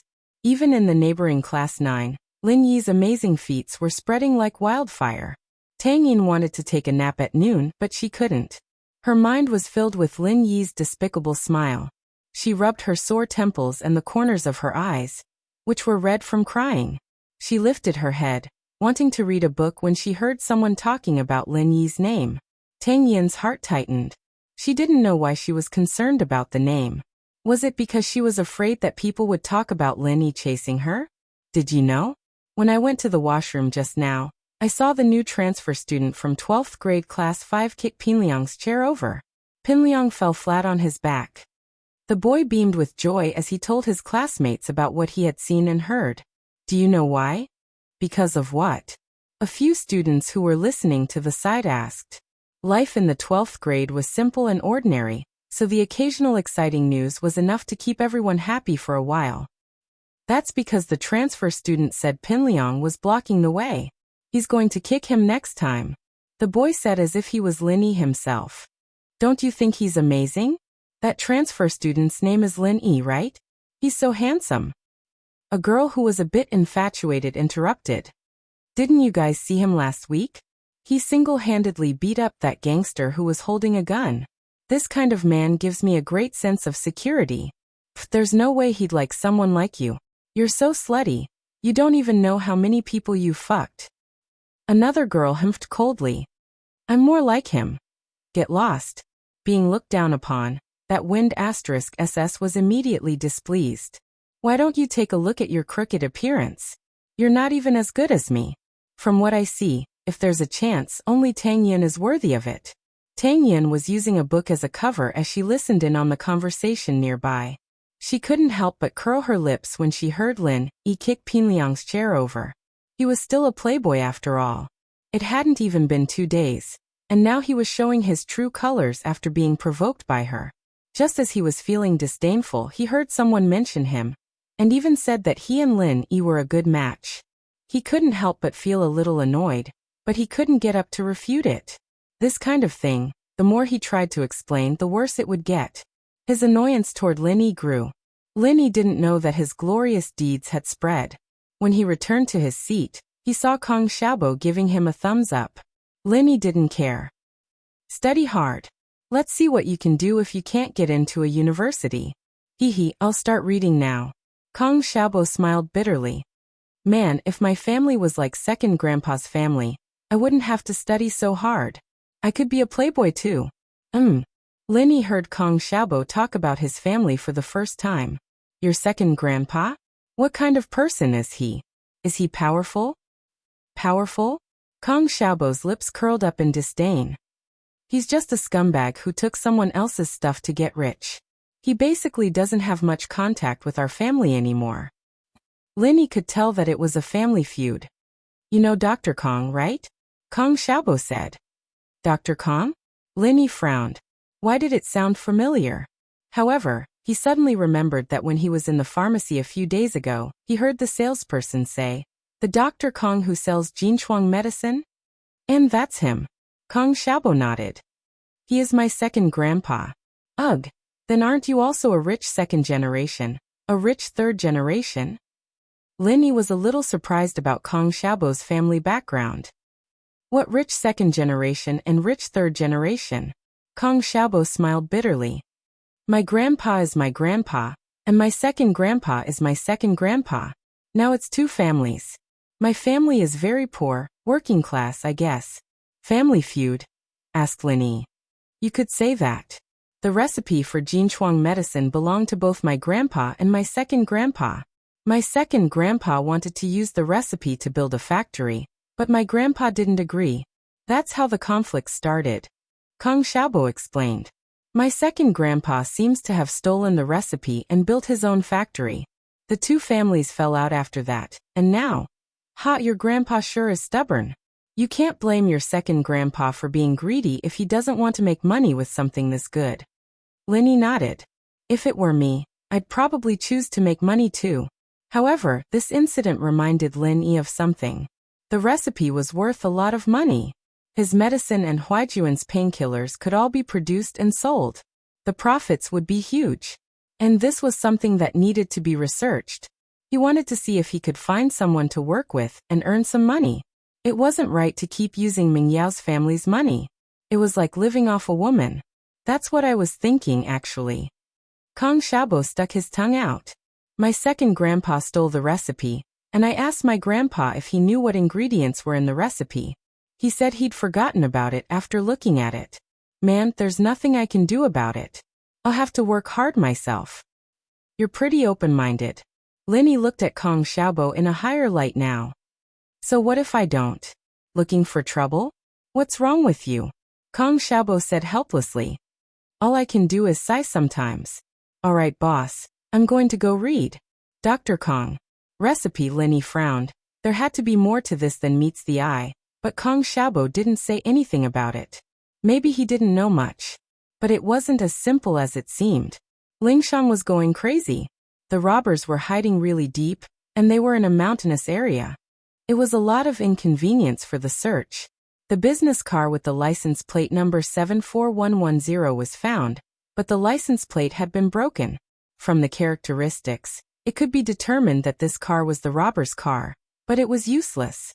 Lingshan had no choice but to call Huaijuan's number. Captain Yang. Lingshan was a little embarrassed to speak. Song, it's about the robbers, right? Huaijuan guessed that it was about the case. Yeah. I don't have any leads, Captain Yang. Lingshan said awkwardly. Song, I'm not that good at solving cases, actually. I'm just careful, that's all. This is different from a normal bank robbery. It involves Peng Zhan and Meng Yao, so the kidnapping is their main goal, robbery is secondary. Huaijuan said. These people are organized, and I'm afraid rushing them won't work, especially with how tight the situation is right now. Their superiors will tell them to hide as well. Ah? Lingshan wasn't expecting Huaijuan to be helpless. Chapter 131. Lingshan. Troubled Huaijuan's reminder reminded Lingshan that the suspect had been missing for a couple of months before being arrested. Captain Yang, you're saying? Lingshan wasn't sure. This case can wait. When the suspect lets his guard down, Huaijuan said. You won't be able to rush it otherwise. Ugh. Captain Yang, but I've already signed a military order with Captain Qin. Lingshan said, troubled. She wouldn't have signed a military order if she'd known that the case was this complicated. Wasn't she just asking for trouble? I see. Huaijuan was speechless. Lingshan really was brave enough to take responsibility for her doing. Even he didn't dare do something like this. This case was complicated, and the interests involved weren't as simple as they seemed on the surface. Who was Peng Zhan? He was a member of the Provincial Political Consultative Committee, a celebrity entrepreneur in the province. Not only did he have a wide network of contacts, but he was also friends with the military's House Chen. Someone dared to touch his daughter with a background like that. And it went without saying that this person's background and power were beyond imagination. Normal people would be looking to die if they dared to touch Peng Zhan, but people who dared to touch Peng Zhan's people had to be on an even higher level. Even with Huaijuan's family background, they wouldn't want to mess with someone like that. This was a very difficult case to handle. Song, you're a little too hasty with that military order, Huaijuan said. There was no point in pouring cold water on Lingshan right now, but he had to at least give her some time to prepare herself. Someone who dared to touch Peng Zhan's daughter. You should know what kind of person this is, right? This is a conflict of interests on an even higher level, and those robbers are just pawns. They're not hard to deal with, but the people protecting them are. At the very least, it'll be very hard for us to find the robbers before we lose their protection. Once this blows over and these people give up on the robbers, it'll be easy for us to find them. Lingshan was a little reckless, but she wasn't stupid. She understood what Huaijuan was saying. She shouldn't have signed a military order with the director at all. She should have just told the director about it, and the director wouldn't give her a hard time. But the order had already been made, and it wouldn't be appropriate for her to say something like that. No matter what, Lingshan had to hold on. Captain Yang. Then Lingshan didn't want to give up halfway. Even if she missed the appointed time, it wouldn't be a big deal, and the director wouldn't really do anything to her. But her position and reputation in the police station would drop as well. If you really want to solve the case, then listen to me and ask Lin Yi. Maybe there will be unexpected results. Huaijuan gave her a reminder, but it wasn't up to Huaijuan to decide whether or not Lin Yi would help her. Lin Yi? Can he help me? Lingshan didn't think much of it the first time, but the second time, she knew that Huaijuan wasn't the type of person to say things he didn't mean. He wouldn't say things he didn't have any evidence to back them up. Maybe. Huaijuan smiled. If he really wants to help you. I understand. Thank you, Captain Yang. Huaijuan's words were very clear, and Lingshan naturally didn't want to keep asking. She hung up the phone with a frown on her face. Lin. Just who was this person? According to Li Fu, this was a follower hired by Pengzhan to play with the miss, or perhaps a personal bodyguard. The fact that he was able to bring Meng Yao out of the kidnappers without a scratch meant that he had some skills, but would he be able to help Pengzhan solve the case and arrest the kidnappers?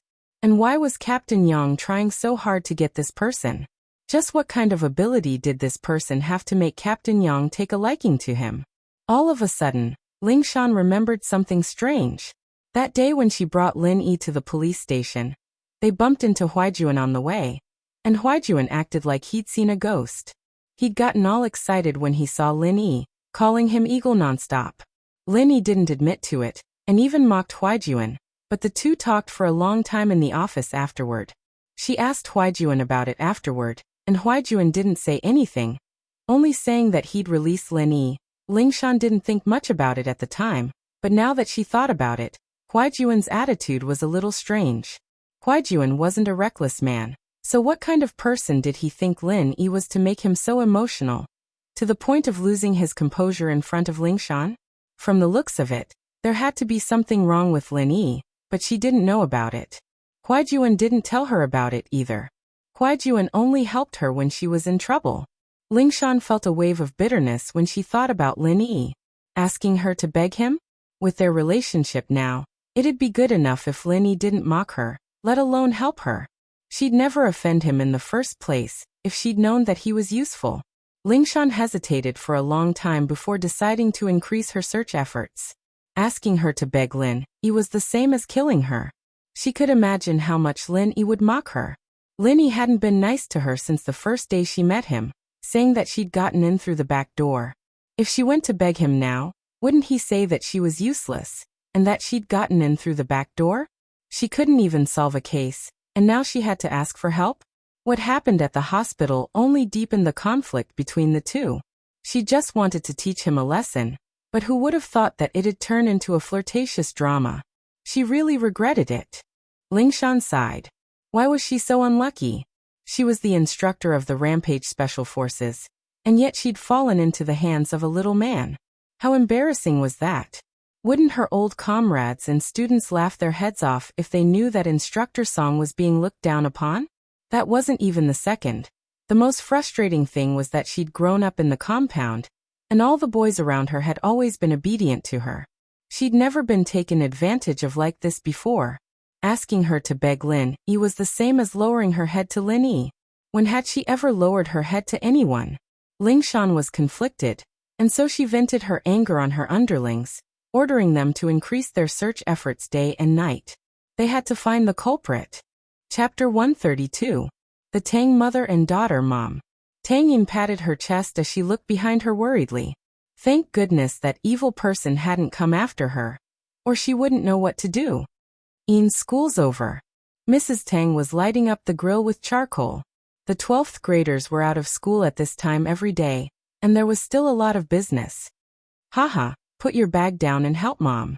The 12th graders finished school late, and it was already past lunchtime. Most of them would buy something to eat before going home for dinner. And Mom, why are you so happy today? Is business good? Tang Yin asked, surprised to see her mother in a good mood. Haha, Lin Yi said that he has a recipe for New Orleans barbecue. He'll give it to me tomorrow to improve our barbecue. Business will be good then. Mrs. Tang couldn't hold back the joy in her heart. I heard that you elementary school kids like New Orleans barbecue. Our business will definitely be good. Lin Yi. Tang Yin's face changed at the name. He's here again? He came for lunch with his friends. Mrs. Tang didn't notice the change in her daughter. He's a good boy. He doesn't have the bad habits of those rich young masters, and he's very polite. Him? Tang Yin curled her lips in disdain. Mom, he's up to no good. What are you talking about, kid? What do you mean by up to no good? He's helping us out of goodwill. How can you talk to him like that?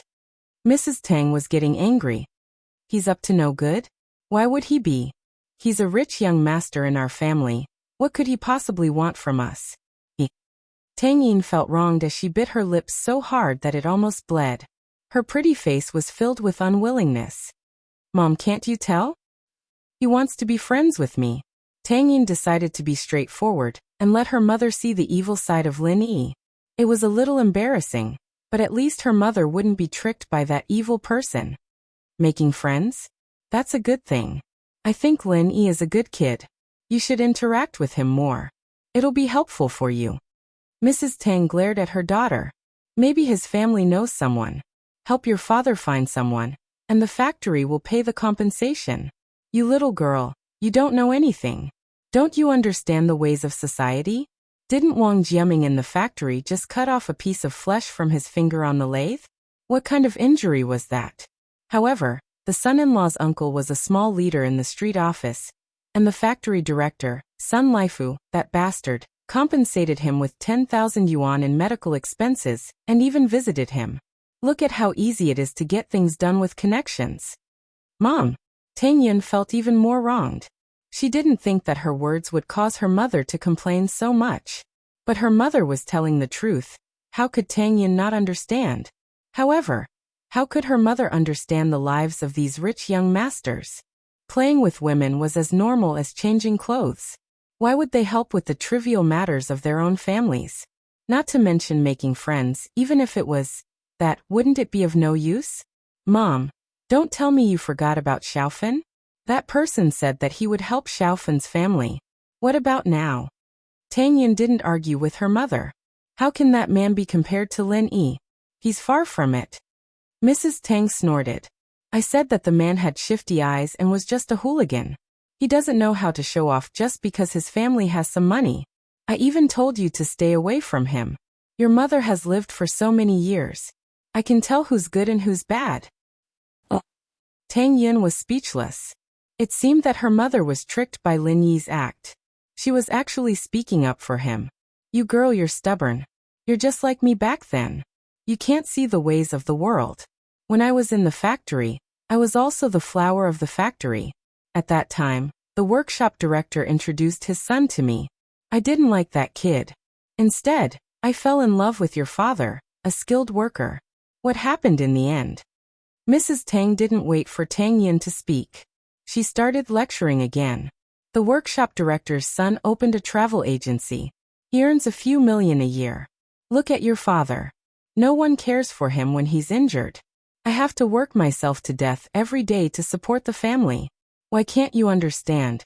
If I could choose again, I'd definitely choose the workshop director's son. I'd be a rich wife. How can I work myself to death every day? Her mother's words made Tang Yin silent. Indeed, her mother's words were very sophisticated. But Tang Yin didn't blame her anymore. What kind of woman would take care of the household by herself? During the day, she had to set up a stall outside to support her husband's medical expenses. At night, she had to take care of her paralyzed husband. She couldn't even sleep when her husband was asleep. She had to prepare the ingredients for the barbecue stall the next day. It was no wonder that her mother had such selfish thoughts. However, Tang Yin didn't agree with her mother's thoughts. A woman shouldn't rely on a man, right? Through her own hard work, she could make a name for herself. She could give her family a good life. All right, Mom. I'll stop talking. If you want his recipe, then take it. I don't care anymore. Tang Yin didn't want to make her mother angry. She lowered her head and started helping her mother. Then tomorrow, go to his class and get the recipe. Don't forget to thank him. Mrs. Tang sighed after seeing Tang Yin's reluctance. You girl, it's not like you'll die if you say a few good words to him. Ah. Tang Yin was busy arranging the meat skewers when she heard her mother's words. Her hand trembled, and a skewer fell to the ground. What are you doing, you stupid girl? Why are you so careless? Mrs. Tang's heart ached. That was 1 yuan. She quickly picked it up and put it aside. I'll wash it later. I'll barbecue it for your dad tonight. Usually, the family wouldn't bear to eat the barbecue skewers themselves. They would only give it to Mr. Tang if they couldn't sell it, or if they weren't fresh. Tang Yun and her mother wouldn't bear to eat it. "Mom, I don't want to get it. Can't you just ask him to bring it himself?" Tang Yun didn't want to go to Lin Yi. Asking her to go to Lin Yi herself? What was wrong with that? Mrs. Tang almost died from anger at her daughter's words. "He gave us the recipe, and you want him to bring it himself? What are you thinking? Do you think he owes you?" But Tang Yun lowered her head and pouted. She was unhappy. "Girl, if you don't want to go, I'll go tomorrow," Mrs. Tang said helplessly. Chapter 133. A bus encounter. Tuesday morning, Lin Yi had a date with Huaijuan, so it wasn't a good idea for him to take Falbert's car. Lin Yi didn't want Huaijuan to know about his current situation, and the fact that the godlike eagle in their eyes was playing house with the miss. It was quite embarrassing, and Lin Yi felt like he'd been tricked by his old man at home. Was this mission going to last him the rest of his life? Lin Yi still didn't know what he was planning to do. Besides, Kong Xiaobo was suspicious of him when he was on the bus yesterday morning, and things were bound to go wrong if things went on like this. It wouldn't be a big deal for him, but it was hard to say if the two girls would say anything about it. And so Lin Yi left a note for Mengyao and Yushu after making them breakfast, saying that he'd be leaving first, and that he wouldn't be taking Falbert's car. Lin Yi wasn't very good at walking after leaving the villa district. He looked left and right, but there wasn't a single taxi in sight. Lin Yi was speechless, as expected of a villa district. Who didn't have a couple of cars here? It'd be weird if there were any taxis waiting to pick up passengers. Lin Yi had no choice but to walk on foot. He walked quite a distance, and finally found a bus stop at the end of the street. There was only one bus here, a sightseeing bus or something. There wasn't a stop for Songshan's first high on the bus, and it seemed like he'd have to ask after getting on the bus. The sightseeing bus was quite fast, and it didn't take long for it to arrive. Lin Yi got on the bus, paid the fare, and asked the driver. As expected, there weren't any stops for Songshan's first high, and they weren't on the same route. He'd have to change to the 87 bus at Jingtai Market to get to Songshan's first high. There weren't many people on the sightseeing bus, and Lin Yi guessed that it wasn't going anywhere. The fare was expensive too, and the other buses were 1 yuan. When they arrived at the Jingtai Market, Lin Yi alighted from the bus and looked at the bus stop. Indeed, there was a number 87 bus sign. Compared to the previous villa district, there was not a single person at the station, but there were many people waiting for the bus. There were men and women, young and old. It seemed that they were all going to work or school. Every time a train stopped, there would be a group of people squeezing onto it. But even so, the number of people on the platform did not decrease. It seemed that there were more people waiting for the train. After waiting for a while, an 87 bus finally arrived. Lin Yi followed the crowd and boarded the bus. The number of passengers on the bus was obviously several times more than the previous loop bus. Lin Yi found a seat near the door and didn't squeeze in. Who knew if there would be more people boarding the bus later? If they couldn't get off the train when they arrived at the station, it would be a bit unlucky. The bus stopped at the slums area. This was one of the old districts that hadn't been renovated yet. Most of the people living here were poor. They all lived in single-story houses. Lin Yi looked out of the window and was surprised to see Tang Yun's figure. She was wearing a clean school uniform and a canvas backpack. Her whole body was slender and elegant. Under the morning sun, her beautiful black hair had a leaf-shaped hairpin that shone with a rainbow light. It gave off the vibe of a manga girl. It was filled with a strong school style. It made Lin Yi's eyes light up, and he couldn't help but want to get close to her. Tang Yun also wanted to take the 87 bus, but she boarded from the front door. After getting on the bus, she tried her best to squeeze in, but there were too many people on the bus. How could a girl like Tang Yun have that much strength? She squeezed a few times, but she couldn't get in. Instead, the passengers in front rolled their eyes at her. If it wasn't for the fact that Tang Yun was a pretty girl, they would have cursed at her. "Why are you running? Where can you run to? I've finally caught up to you. Why aren't you running now?" Lin Yi was wondering why Tang Yun was squeezing into the car when he heard a young man behind Tang Yun flirting with her. He even wanted to get his hands on her. It was noisy in the bus and there was a front door and a back door. However, Lin Yi's hearing was sharp and his attention was on Tang Yun. He heard it clearly. Frowning, Linny guessed that Tang Yun was being harassed by some gangster. This was an old city, and it was normal to have some young gangsters with nothing to do. Judging from his tone, it wasn't the first or second day that he'd been harassing Tang Yun. It seemed that even beauties had their troubles. A commoner school beauty might be a joke, but it was completely different from Mengyao and Yushu. Mengyao only had to worry about Zhong Pingliang's harassment every day. She didn't have to worry about gangsters harassing her. Tang Yun, on the other hand, was different. She was born pretty, and she was probably being targeted by the unemployed. Since he was here, Linny wouldn't just leave it be. He quickly parted the crowd in front of him, displaying his agility and strength. The people he parted didn't even know what was going on before Linny squeezed through them. At this point, all the passengers had boarded, and the door was about to close. Linny grabbed the gangster behind Tang Yun with his left hand, and threw him out of the car without saying a word. Then he let go of his left hand and the door closed. Tang Yun watched in shock as Linny squeezed his way through the bus, and threw the gangster off the bus. She didn't know what Linny was doing in this bus. Tang Yun thought that her eyes were playing tricks on her. Why was she seeing this evil person? Didn't people pick him up every day? It wasn't until Linny tossed the gangster off the bus and turned around that Tang Yun was sure that the person in front of her was Linny. Why are you being harassed by people like this? Linny asked. Tang Yun pouted. She didn't know how to answer. Wasn't he asking the obvious? Tang Yun wanted to say, "Why are you harassing me?" But she didn't dare. Linny was scarier than the gangster. What kind of person was he? He could stop the door from closing with one hand and throw people out with the other. No wonder Zhong Pingliang and Zhou Ruoming didn't want to mess with him. This guy was a violent maniac. The people on the bus looked at Linny in horror.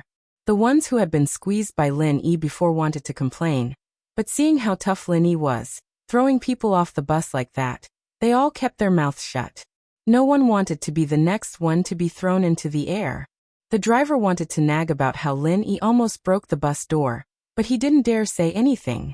Who wanted to mess with someone like this? He started the car quietly and drove away, ignoring the gangster who fell on the bus stop. Chapter 134.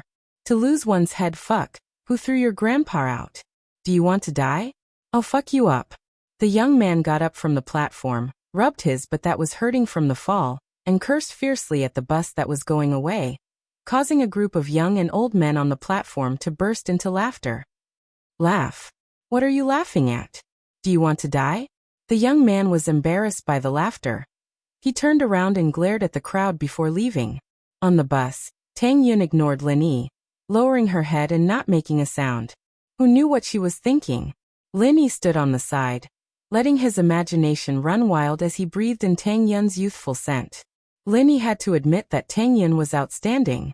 She was almost 1.7 meters tall, taller than Mengyao and Yushu, and her body was even more well-proportioned. She was comparable to Wang Xinyan on the train, but her temperament was completely different from Xinyan's gentleness and gentleness. Tang Yun had an unyielding arrogance about her, but for poor girls, the prettier they were and the better their grades were, the more pride they had. From Lin Yi's angle he could see Tang Yun's smooth black hair, her neck, and the patch of white skin below. He couldn't see the details, but it made her even more alluring. Tang Yun kept her head down, not saying a word. Linny, on the other hand, enjoyed the silence, enjoying the satisfaction of both sight and smell. At the next stop, more people boarded the bus. The morning bus was packed to the brim. Most of the passengers got off the bus at the last few stops. Previously, the number of people on the bus increased as they boarded. The crowd squeezed Tang Yun and Linny even closer, pressing against each other. Tang Yun let out a yelp as her soft chest pressed against Lin Yi's. Linny was secretly pleased at the sudden chest attack, but at the same time, he felt that it wasn't right of him to do so. Tang Yun was pushed over by someone else, but Linny didn't want to take advantage of Tang Yun in a situation like this. He'd be no different from the young man from before. Tang Yun wanted to move her body away, but there were too many people on the bus. She didn't have the strength to squeeze back. Her struggle made it seem like she was rubbing her chest against Lin Yi's body. The weird feeling made her blush. She thought about how unlucky she was today. In order to get rid of the young man who harassed her, Tang Yun went around in circles with him in the slums, causing her to be late. Otherwise, Tang Yun would leave early every day. Although there were no seats on the bus, it wouldn't be this crowded. Today, not only was she almost late for school, but she also coincidentally bumped into Lin Yi on the bus. "Don't move, I'll open up a space for you," Lin Yi said as he put his arm around Tang Yun and moved her towards the window. Tang Yun shuddered as she was embraced by Lin Yi. She wanted to resist, but seeing Lin Yi's clear eyes and his intentions, she couldn't help but shut her mouth. Did he really want to help her? She could only hope that was the case. Tang Yun was protected by Lin Yi to the window. Lin Yi suddenly used his arm to open up a space for Tang Yun, and the two separated. Although Lin Yi was reluctant, he didn't like this way of taking advantage of others. Looking at Tang Yun's unwilling look, she wouldn't feel at ease even if she took advantage of others. The people on the bus could only glare at Lin Yi's actions. The bus was already crowded, and he still wanted to open up a space to please his girlfriend. Wasn't that a bit immoral? Someone wanted to blame Lin Yi. Of course, these people came after they got here, and they didn't know about Lin Yi's glorious actions. They were just about to speak up when a kind-hearted person next to them stopped them. "Don't stand up, there was a young man just now, and he threw him out of the car." The person who wanted to stand up quickly shrunk his head. What a joke, it was better not to provoke this kind of person. He could open up a space because he was strong and capable. Why should they care about it? However, Lin Yi and Tang Yun's current position was a bit ambiguous. Other than this special environment, if it was in any other place, Lin Yi's embrace would look like a scene of a hoodlum teasing a female student. Tang Yun lowered her head, and her heart wasn't calm. She was a bit nervous and a bit surprised. Lin Yi really didn't take advantage of her further. This was a completely different person from the evil person in her heart. Such a good opportunity, why didn't he take it? If it was before, it would be better. She had already laid her cards on the table yesterday, and he didn't need to pretend anymore. But today, Tang Yun scolded herself for being stupid. Wasn't it better if he didn't take advantage of her? Was it only right for this evil person to take advantage of her? As more and more people came up, Tang Yun felt that the car was getting more and more crowded, but the space Lin Yi used to protect her didn't change at all. Tang Yun was a bit surprised. She looked over and saw that Lin Yi's back was about to emit smoke, and his arms were about to squeeze out people's lives, but Lin Yi still maintained the same position as before. There was no change at all. She knew that Lin Yi was strong, but being protected like this still made her feel a little uncomfortable. They were both young masters of rich families, but even Fun's boyfriends wouldn't do something like this, right? Tang Yun suddenly felt that Lin Yi wasn't that bad after all. No, how could she think like that? Lin Yi had to be putting on an act to make her lower her guard and slowly break down her mental defenses. Yes, that had to be it. She couldn't fall for it. Tang Yun didn't look at Lin Yi anymore. She lowered her head, but her mind was blank. "We're arriving at Songshan's first high school. Please get ready." The next stop was Songshan's first high school. "It's time to get off. I'll protect you as you squeeze out," Lin Yi said to Tang Yun. "Oh." Tang Yun nodded slightly. Her long eyelashes moved slightly. It was obvious that her heart wasn't calm at all. Just like before, Lin Yi held onto Tang Yun's waist, carefully protecting her as they squeezed out. But without the support of the window, Tang Yun couldn't avoid being squeezed into Lin Yi's arms. Smelling Lin Yi's manly scent, Tang Yun was so shy that she was panicking. Her body was stiff, and she didn't dare to move. She was like a zombie, hopping and hopping as she followed Lin Yi towards the door. Phew. Lin Yi let go of Tang Yun after they finally got off the car. He let out a breath of relief. This was much more tiring than squeezing in the car by himself. Chapter 135. Who was stalking who? Could it be that after she reprimanded him, he changed for the better?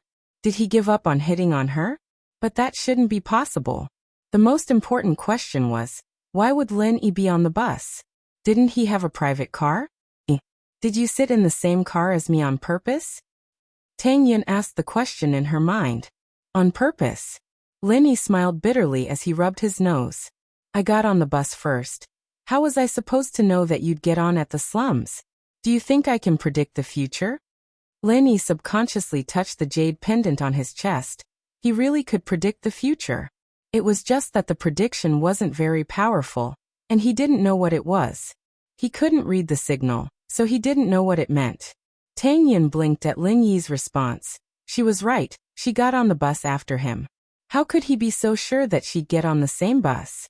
Even if he knew that she'd take the 87 bus, there was no way they'd coincidentally bump into each other. Not to mention that she'd been late to get rid of that little gangster. Could it be that Lin Yi had found that little gangster to stall for time, so that he could act out a hero saving the damsel in distress? Tang Yin found the thought laughable. She could tell that Lin Yi wasn't someone who would do something like that. He was an arrogant guy, after all, and wouldn't do something like that. That little gangster had been pestering her for a long time, and Lin Yi hadn't transferred yet.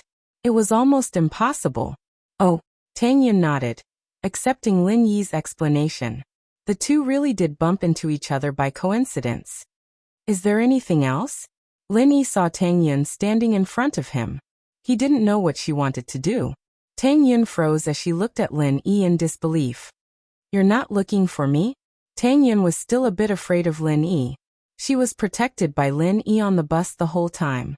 She didn't know if Lin Yi would continue to pester her after they got off the bus, but she didn't expect Lin Yi to ask her if there was anything else. Why would I look for you? Lin Yi was also stunned, and then he smiled bitterly. If you say a few more words, you'll be late. Ah!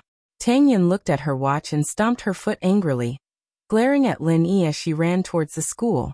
Her face, however, was as red as a fire. Lin Yi's words made it sound like she was pestering him. Wasn't it because he was afraid that he wouldn't leave? Previously on the bus, the little good impression she had of Lin Yi also disappeared without a trace, leaving only endless anger. Looking at Tang Yin's ponytail swaying in the wind, Lin Yi smiled. Youth, it's good. Tang Yin ran to the school gate panting and almost bumped into someone who was leaving.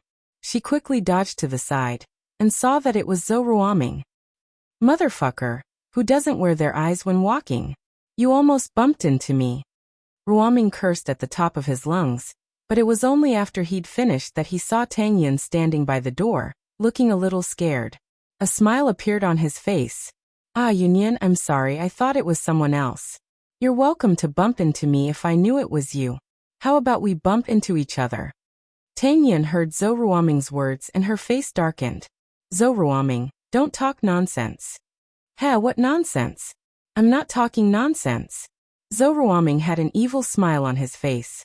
There were usually a lot of people at school, so he wouldn't be too out of line. But now that it was past school time and there were no people at the gate, Zhou Ruoming couldn't hold it in anymore. Yin Yin, have you thought about it? Do you want to be friends with me? You.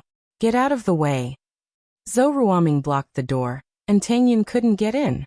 She could only force him to move. Promise me and I'll get out of the way. Ruoming said with a lascivious smile. You. Tang Yin bit her lips at Zhou Ruoming's shameless behavior. This guy was even more shameless than Lin Yi. If it were Lin Yi, he wouldn't force her like this, would he? The moment she cried or felt wronged, Lin Yi would definitely leave.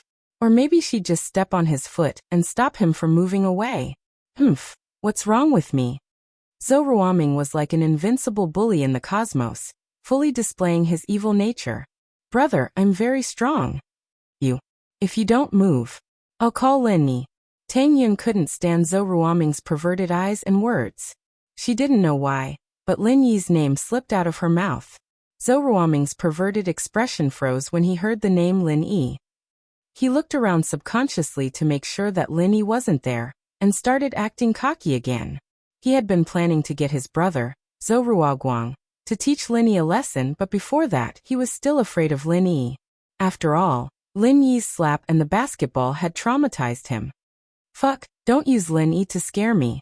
Who do you think he is? Your protector? Zhou Ruoming didn't see Lin Yi and started acting tough again. Where is he? Why don't you call him out? Do you think he's your bodyguard or a master? When he comes out, I'll fuck him. Who do you want to fuck? Wang Jifeng was in a good mood after having sex with his mistress. He was patrolling the school when he heard someone yelling, "I'll fuck him," in front of the school gate. He panicked. Wasn't this a slap in the face? Saying such words in front of the dignified academic affairs dean was simply courting death. Zhou Ruoming jumped at the sudden words as well. He turned around and saw Wang Jifeng looking at him with a dark face. He was stunned. It was impossible for him to not be afraid of the dean. Songshan's first school wasn't like the other schools. It was a private school with a strong background. The dean had the power to expel students. Zhou Ruoming didn't want to be expelled. Tang Yin let out a sigh of relief when she saw Wang Jifeng. She didn't know what else Zhou Ruoming would do to her otherwise. Dean Wang. Zhou Ruoming smiled carefully. I wasn't just yelling. It's just that I'm under a lot of pressure from school. I'm just venting. Venting? Why don't you go home and vent with your dad? Wang Jifeng frowned. Although Zhou Ruoming's dad was a big shot, Wang Jifeng didn't care about him. The dean of Songshan's first school was a lucrative position. There were too many people in the society who didn't have a child. It didn't matter how capable your parents were. You still had to have a good relationship with the dean and the principal. Chapter 136. The couple. What are you waiting for? Are you waiting for me to treat you to tea? Jifeng said, giving Zhou Ruoming a shove. He was the dean of a private high school after all. Plus, Songshan's first school had a strong background in the province and was managed by the province. Even the local education bureau couldn't do anything about it. Yes. Yes. Zhou Ruoming quickly snuck away. This Jifeng wasn't someone he could mess with. After Zhou Ruoming left, Tang Yin was still standing there, unsure if she should leave with him or not. She didn't dare to leave before Mr. Wang told her to. She stood there cautiously. Haha, Tang Yin, right? Jifeng's serious face turned into a smile. You didn't get bullied, did you? No. Thank you, Dean. Tang Yin shook her head. That's good. If that Zhou Ruoming kid bothers you again, tell me and I'll take care of him, Jifeng said. Let's go, I'll send you to class. You're late. The teacher might scold you if you go in like this. Tang Yin didn't think that Jifeng would be this nice to her. Was this the same dean who'd scolded her and told her to go to the broadcasting room for a self-reflection? He was afraid that the teacher would scold her for being late, and was willing to send her to class. Tang Yin was a top student, and the teachers wouldn't scold her if she was late, but with Wang Jifeng escorting her, it was a different story. The teachers wouldn't say anything, they'd just think that the master had something to do with the student, and that was why she was late. Let's go, haha. Jifeng nodded with a smile. She was Lin Yi's girlfriend after all, and he had to be nice to her. Otherwise, he'd be in big trouble if the kid spilled the beans. Oh, Tang Yin was flattered. It was only a day, but the treatment was completely different. Could it be because of Lin Yi? Was that why the dean was so nice to her? Thinking of this possibility, Tang Yin remembered the scene of Lin Yi and Wang Jifeng chatting happily yesterday. Maybe Tang Yin was a little annoyed. Why was her life so smooth just because she had something to do with him? Could it be that his hard work was not as good as his relationship with a young master? Tang Yin was wrong. If Lin Yi didn't have something on Wang Jifeng, even if he was introduced by Faubert, Wang Jifeng wouldn't be so careful and wouldn't care about Tang Yin's business. But now he did not dare to ignore it. Jifeng had received a call from Lin Yi saying that he was going to Captain Yang's office in the morning to give his statement. Huaijuan had told him about it yesterday, so Jifeng didn't ask too much about it. But the key was that Lin Yi wasn't in school. If his little girlfriend was teased by someone, then what if this guy got anxious and told him what he saw? Wouldn't he be finished? I'll tell you my phone number. If someone harasses you again, call me. The more Jifeng thought about it, the more he felt that something was wrong. He passed the phone to Tang Yin. What if Zhou Ruoming came back after he left? Tang Yin didn't know what to do. This treatment was too good, wasn't it? She had been in school for 3 years and had never heard of Jifeng giving his phone number to a student, telling them to call him if they had any problems. Was it because of Lin Yi again? Tang Yin was annoyed and said something irrational. What if Lin Yi harasses me? Ugh. Jifeng paused and smiled bitterly. You don't have to look for me if you two quarrel. In front of Tang Yin, he didn't need to act like he was the dean.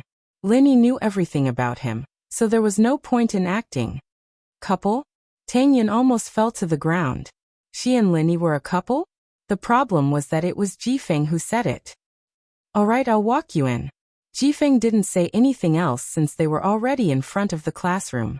He knocked on the door. Tang Yin was a little speechless. The stern image of the dean in the past was completely different from today. Was this still the same Dean Wang who'd flown into a rage when he found out that boys and girls were being intimate in the school grounds? The homeroom teacher quickly opened the door when she saw the dean knocking. "Dean Wang, what's the matter?" "Oh, nothing. I'm here to send Tang Yun here." Jifeng pointed at Tang Yun. "She's a good student, not bad. And when it comes to treating students well, as a teacher, you should be more lenient and give your students some freedom. Don't interfere too much with her personal affairs." Wang Jifeng gave Tang Yun's homeroom teacher a hint. What if she found out about Tang Yun and Lin Yi? She'd interfere. And that brat would use Wang Jifeng as an excuse. So Wang Jifeng made it very clear. "Ah, okay." Tang Yun's homeroom teacher paused. What was the relationship between Tang Yun and Dean Wang? Why would Dean Wang talk to her like that? Because of Tang Yun's good grades, the homeroom teacher treated Tang Yun well. But with the dean's special attention, things were different. "And if there's nothing else, I'll be leaving first." Jifeng nodded and turned to Tang Yun. "Call me if you need anything." "Oh. Bye, Dean Wang." Tang Yun's mind was a mess. All she could think about was the couple Jifeng mentioned earlier. Damn it, did Lin Yi say something to Dean Wang? Did Dean Wang misunderstand? But what was Lin Yi's background? Why would Dean Wang side with him? What happened this morning reminded Tang Yun of an important problem. It wasn't like Ruoming and Pinliang didn't have any background, and Wang Jifeng didn't treat them kindly. Wouldn't they be like mice in front of a cat if they met Wang Jifeng? But Lin Yi was different. Tang Yun was starting to doubt her guesses. Was it because of Lin Yi's background? That didn't seem to be the case. Could it be that Lin Yi had another side to him? Returning to her seat, Tang Yun took out her textbook, but couldn't focus. Her mind and heart were filled with the scene of Lin Yi protecting her on the bus this morning and Jifeng's weird words. Why was she so unlucky? Why did she have to meet a guy like this right before graduation? Was she unable to escape from his palm? Tang Yun sighed in disappointment. What made her speechless was that even her mother was bewitched by this person. Ah. Tang Yun suddenly remembered something important. Her mother told her to ask Lin Yi for the recipe today. She was so nervous and panicked that she forgot about it this morning. When she got off the bus, she was confused by Lin Yi's words and didn't ask for the recipe on the way.